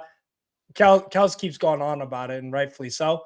There's genuine seismic earthquake activity after both goals. No, you can tell from the TV every time and when the goals went in for both of them, like you saw how crazy the crowd was going. Yeah. And even during the game, like whenever the cameraman did pan to the fans, you see like people just having a good time. That you could generally see. Bro, when the second goal went to VAR and the ref said goal stands, the camera shook. Yeah, it was going crazy. Yeah, I remember like fake. Like you can't. Freeman was walking up, running away from his teammate. Crazy. It was generally crazy. And it's great because Lumen Field is designed to like get the most out of crowd noise. It did its fucking job, bro. It did its fucking job. It was great. So yeah, no, it's really cool. More of my friends are like asking me about it. About like it could be anything. Bets, countries, any of this. Like I'm their go-to guy. about soccer because they know like I've been invested in this for years and years and years. So it's cool. It's really cool. Like when hosting a World Cup in your country, it really is. It's special. And I tell people this, like England is like one of the most, they invented the sport for God's sake, and they haven't hosted a tournament in exactly 60 years. This isn't like this is a once in a lifetime opportunity. Yeah, we hosted in 94. We might host another one in my lifetime, but like it's not a guarantee that we host again. So like it feels special as it should. It's really cool. Really, really, really cool. And I bet the England with the Euros is gonna be fucking popping. Enjoy that. Enjoy that. That's what these tournaments are about, bro. The international tournaments. Whether you're diehard about it or you're just getting into it or you are a diehard, enjoy it if it's in your country. Because you might not ever get another one. And if you're visiting the country, enjoy it. Because again, you might not be able to make the next tournament. Because it's life. Yes. You might have a family. You might have a family next time the World Cup happens and like, just can't. Host another 3 in your lifetime for sure. Do you think the US is going to host another 3 in a lifetime? I could see one more in, I don't know, 30 years maybe, 30, 40 years. The thing is, the FIFA is like, the thing with FIFA is because like obviously the money, they care about the money at the end of the day, right? And I feel like they will be able to still host like maybe another 2 in our lifetime at least. Oh, so you're saying 2? You think there'd be? Given my lifetime, maximum 2. I'm 25. Yes, I'm 25. I could be gone at 55, or I could live to 65. Obviously, that's to be determined. Yeah. Let's say it's 65. Okay. Yeah. Let's say it's 65. So at 40 years, is there going to be another 2 in the? That might be pushing it. At least one, I would say. When I say two, maximum 2. But I would lean towards 1 at least. And that's the thing I agree with Scott as well. People care about their money in the end of the day. The US and whatever your opinion you have of the US, I acknowledge the issues in our country, and there are also issues in Canada and Mexico, just like any country. Yes. They have their fucking issues. Any country, yeah. But he's perfect. Yes. Yeah. We've done a really good job, and people have genuinely enjoyed the tournament. Whether you're watching from overseas or you're watching here, like people, if you're invested and you're watching the games, you're enjoying it. I feel like a lot of the conversation was all pre-tournament, right? Because a lot did happen pre-tournament. But this is what I always say: once the football starts, people tend to forget unless something drastic happens, right? Usually people do tend to forget once the football actually starts. Yeah, and there's been some really shitty things that have happened in like the treatment of Iran. I fucking hate it. I don't want to blow those issues off, but like unfortunately, life ain't perfect. Yes. And this is what it is. So like there's gonna be complaints. There's gonna be complaints. Hey cat. It's Kel's cat. Go on. And there's always going to be complaints regardless, like especially if you go into like a country, right? And obviously, and I always say this: in reality, everybody's a hypocrite, right? Because you saw the Germans complain. You saw the Germans complain when they were at Qatar doing the whole protest, but in the US they didn't do anything, right? Yeah. So at the end of the day, it is what it is, to be honest. Yeah, we've done a really good job, and you're right. Like the US has money, so we'll always have a chance. I think we'll get another one in my lifetime. Let's say I live till 65. I think we'll get 1 in the next 40 years. That's possible. Do I think it's a guarantee? Maybe 2. I don't know. Well, the next one's obviously Spain, Morocco, Portugal. I don't know if they've chosen a 34 host yet. No. Yeah. I've chosen a 2034 host nations. I think it's gonna be like Saudi. That's what they're doing the whole 2030, like the way they do it. It is all like a setup. Yeah. And then, Srivatsan, this again. You're gonna have these convos, and you're right. What Qatar is doing, what the US is doing, is no different. I don't see any hand on mouth gestures. The UK associates. Do you see what I'm saying? At the end of the day, the world has problems. Every country has their Everywhere. problems. And Everywhere. people don't want to acknowledge that problems in Russia are ones in Qatar, are ones in Canada, are ones in the UK, are the ones in Morocco. Humans sometimes aren't very good at this leading countries and making big decisions because power corrupts, right? So here's what it is. Oh, 2034 Saudi. Great. I'm looking forward to that. It might be another winter one. Possibly. I wonder when Australia are going to get a World Cup. Do you think that happens in our lifetime? An Australia World Cup? I think that one does. I think it would be like with them. Australia, New Zealand. I think it would be them, South Korea, like a Japan. I feel like more so than New Zealand. But New Zealand can't hold it because didn't they host a Women's World Cup in New Zealand not too long ago? Yeah. But I would imagine if 2023 Women's World Cup, I believe, is New Zealand. If I'm not mistaken. Yes, right? But I do imagine if there would be like a World Cup, men's World Cup, and Australia would be involved, I would imagine that it would have been Japan and South Korea. It was Australia and New Zealand. Yeah.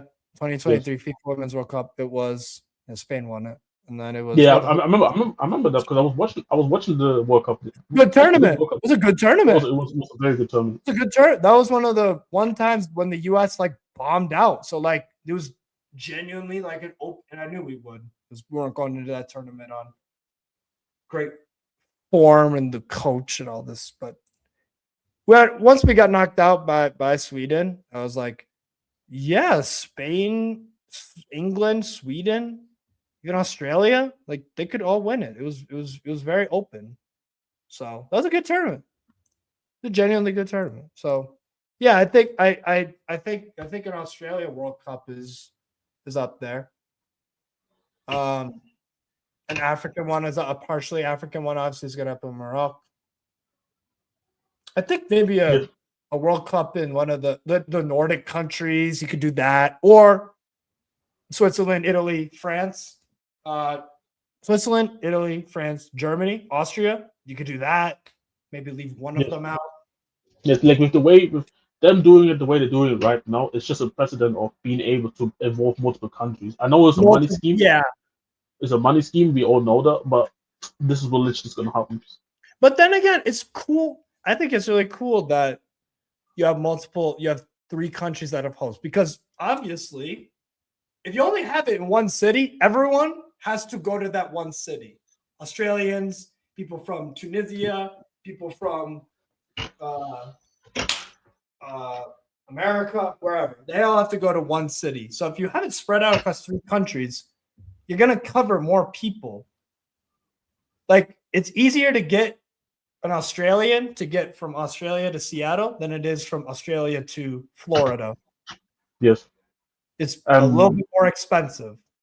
And it's easier to get, let's say, someone who lives in Dominican Republic to a World Cup where you include Florida as one of them because it's close. Yes. Right? So I like that it's in Spain, Morocco, Portugal. Obviously all of them in the country can have the choice to go to wherever the games are because they live there. Exactly. But like, they would have to sign them. The countries around it. Yes. Also, what's it called? I don't know how to say that name, but the next comment, it's literally the next Euros. The next Euros is going to be in England, Wales, and Switzerland, and Ireland. I think it's going to be England, Ireland, and I think it's Wales, but I'm not sure in Wales. I'm not sure about Wales, but I know 100% England and Ireland. I thought it was Scotland. Oh, Scotland, yeah, Scotland. It might have been. 2028 Euros is going to be United Kingdom and the Republic of Ireland. So that's going to be England, Scotland, Wales, Northern Ireland, and the Republic of Ireland. Yeah, so basically all the 1, 2, 3, 4, 5. All the countries. Yeah, all the everyone countries on the British around. Islands. Yes. They, with this, they're only setting the precedent of being able to involve multiple countries, right? And I don't hate it. I don't hate it. I don't hate it at all, to be honest. I think it's a money grab, but like, just because something's a money grab doesn't mean we can't ignore there could be good things about it. Yes. You know? Like the Northern Ireland will be able to host the Euros. Do you think an 80-year-old football fan ever in his wildest dreams would ever even like begin to think, oh yeah, this tiny little country can host some Euros games, and like the whole nation is on a certain day is paying attention to a Northern Ireland game in Northern Ireland hosting a Brazil, a Germany, like that's cool. The fact that Toronto is hosting games and like nobody thought Canada would ever get a World Cup. This cool shit. Have the World Cup in some fucking high school, bro. Like make it like this again. It's going back on the growth of the game. Spread the fucking game everywhere. Pretty much. That's pretty much the message. Planning and safety behind it, but yeah, that's honestly, I'm probably gonna be dipping, but before I do, I also just saw from Fabrizio, Nagelsmann said that obviously Fabrizio saying that Schlotterberg's World Cup could be potentially over, and Nagelsmann saying it's not looking good. Right. So I don't know about you. I thought Rudiger actually did a pretty decent job considering he came on, low key fell apart. I actually thought Rudiger actually did pretty well for himself off the bench. No, I agree. He 100% did. And he usually doesn't. He usually is a disappointment for Germany, but he actually did his job pretty well today. Yes, because I was really. I even feel that I was really concerned when he came on. But and there's already concerns with Schlotterbeck, anyways, because as good as he is, he does make a big mistake. Like when it happens, it's like fuck. Very big. But I do think he was okay though today. I don't think he was. I like him and Brown. That left hand side, like for me, long term, like, if he can deal with the injuries, long term, that left hand side should be locked in. Yeah, there shouldn't be a reason. But the right hand side, though, I'm not gonna lie. Tar was fine, but you saw some moments though that like if Diamande just had a little bit better of a game, if he was on it just a little more, like Taz barbecue chicken. Literally. Some of the decision making and the first touches from Ivory Coast, like they did so well in a lot of things, but like attention to detail. Yes. It's one of those. So, but yeah, so Schlotterbeck, if Nagelsmann's concerned about Schlotterbeck, that's not good. Because remember when he was talking about Carl and he was like, I'm gonna be honest, I'm very concerned. He's out. So I'm just going to use that as my precedent for the belief of he's probably out for the tournament. Yes, because for Peter saying it's a ligament. If it's a ligament, it's obviously it's barbecue chicken, and it probably just should be like, look. Yes, and the thing is, the good thing is the rest of your career. Like and I agree. And the thing, I think based on the rules, I think for the next round we are able to. If he's going to be out for the complete World Cup, we can bring somebody in who wasn't called up and also make the replacement. But the issue is, who would you call up then? I mean, immediately you have like, okay, you just slot Rudiger in there. Yes. You also have Anton on the bench. You have Malik Chow on the bench, and those two are they're them. Would you maybe consider? Instead of bringing another centre back, would you maybe consider bringing an attacker? Because I do think it might not be. Some might think it's a crazy show, but I wouldn't mind calling Adeyemi into the team. Actually, it would be between Stock for me. Yeah. My issue with Nagelsmann, though, is I think he's married to this starting 11. And if you get an injury, okay, well, I'll just put you with someone in. Do you genuinely think Undav starts next game? Do you have all the confidence in the world? No, I don't. The only thing that makes me maybe believe that he does start is if he rotates the team. Yeah. That's the only thing. Okay, so actually, you know what? You're right. Ignore the next game because it might not be relevant. Yes. In terms of we need to put the best 11 out there. The knockout round, regardless of who we play. No, he's not gonna play. He's probably gonna go back to Havertz because the issue is that he's gonna forget because time will elapse. Time heals, and unfortunately, it works against him. It works against people sometimes because they forget. Oh yeah, you fucked me over, and Undav had to bail me, the nation, because you sucked. Yes. That's the issue. Like if let's say the next game it was genuinely meaningful and we had to win, maybe he looks back at this game and is like, yeah, you know what, we're on the verge of being eliminated. And I need to just be honest. I like Havertz as a player. Like, I can't let my country down and potentially embarrass Havertz on this world stage. I just need to play Undav because he's done what I asked of him off the bench. And now he needs the opportunity for starting 11. I think that's my biggest thing. Same with Sane. It's like, you going to ride or die with this guy? Really? And this is why I was thinking. He's married to this lineup, and if there's injuries, he just puts someone else in there. Yeah, that's the only. And I think this was the only thing that I was thinking. Maybe before I was thinking about stuff, I was thinking about Adeyemi because the fact that I feel like you needed something just different on the wings. Like Sana is just not doing anything, and we have to have a comment. Like if this is what Wirtz is gonna do for the rest of the World Cup. Look at my Mason Mount out there. Oh, he's looking like he's having some real Mason Mounty moments, and it's pathetic. Oh, like the amount of misplaced passes when you knew that we've been getting countered on a consistent basis, and you still making these passes and they're not coming off. The simple decision making. The casual gimmick. Yes, like allow this like nonchalant gimmick for a second, bro. Like even in the first half where we had this really nice play with Sane Havertz who played you through them. Again, why are you trying to do too much? Why are you trying to do too much? Like use your left foot and just smash it. Keep the play ticking. Yes. Stop trying to be fucking. Stop trying to do some fucking. That's the way. Like we're trying to score. The word that I'm looking for is cute. He's trying to be too cute out there. He's trying to be too cute. Yeah. And I don't like that. Like you see Olise in the second half versus Senegal. Olise said fuck that. Olise took over the game. He didn't give a fuck. He just said fuck it. I go into the 10, bro. I do what I want to do, and you can't do nothing about it. Yeah. When are we gonna see that? When are we gonna see that from Wirtz? He's supposed to be the number 10. Why am I seeing Serginho Dest ball out of his actual fucking mind? And he's not being cute. Like he's genuinely just like motherfuckers. Just like it's insane.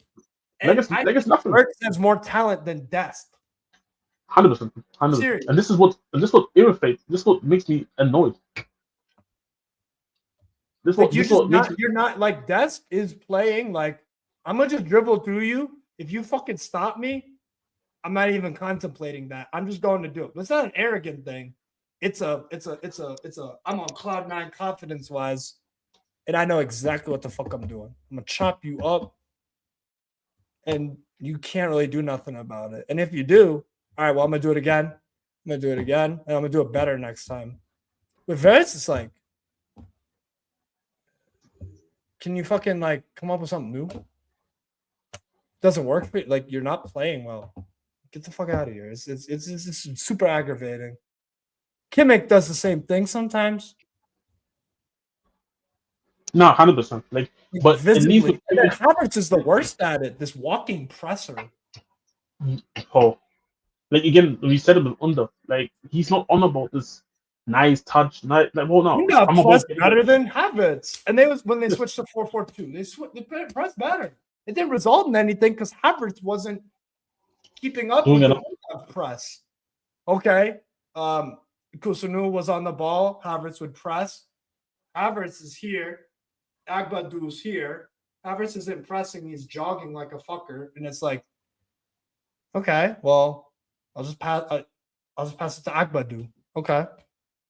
That's why there's no point in pressing solo unless you win the ball off him and then go right away. But then again, you don't have support. Yes. That's why pressing as an individual is dumb. And in this case, Havertz is the individual not pulling his fucking weight. He's not. But hey, he's still in the course holder, so it's like yeah.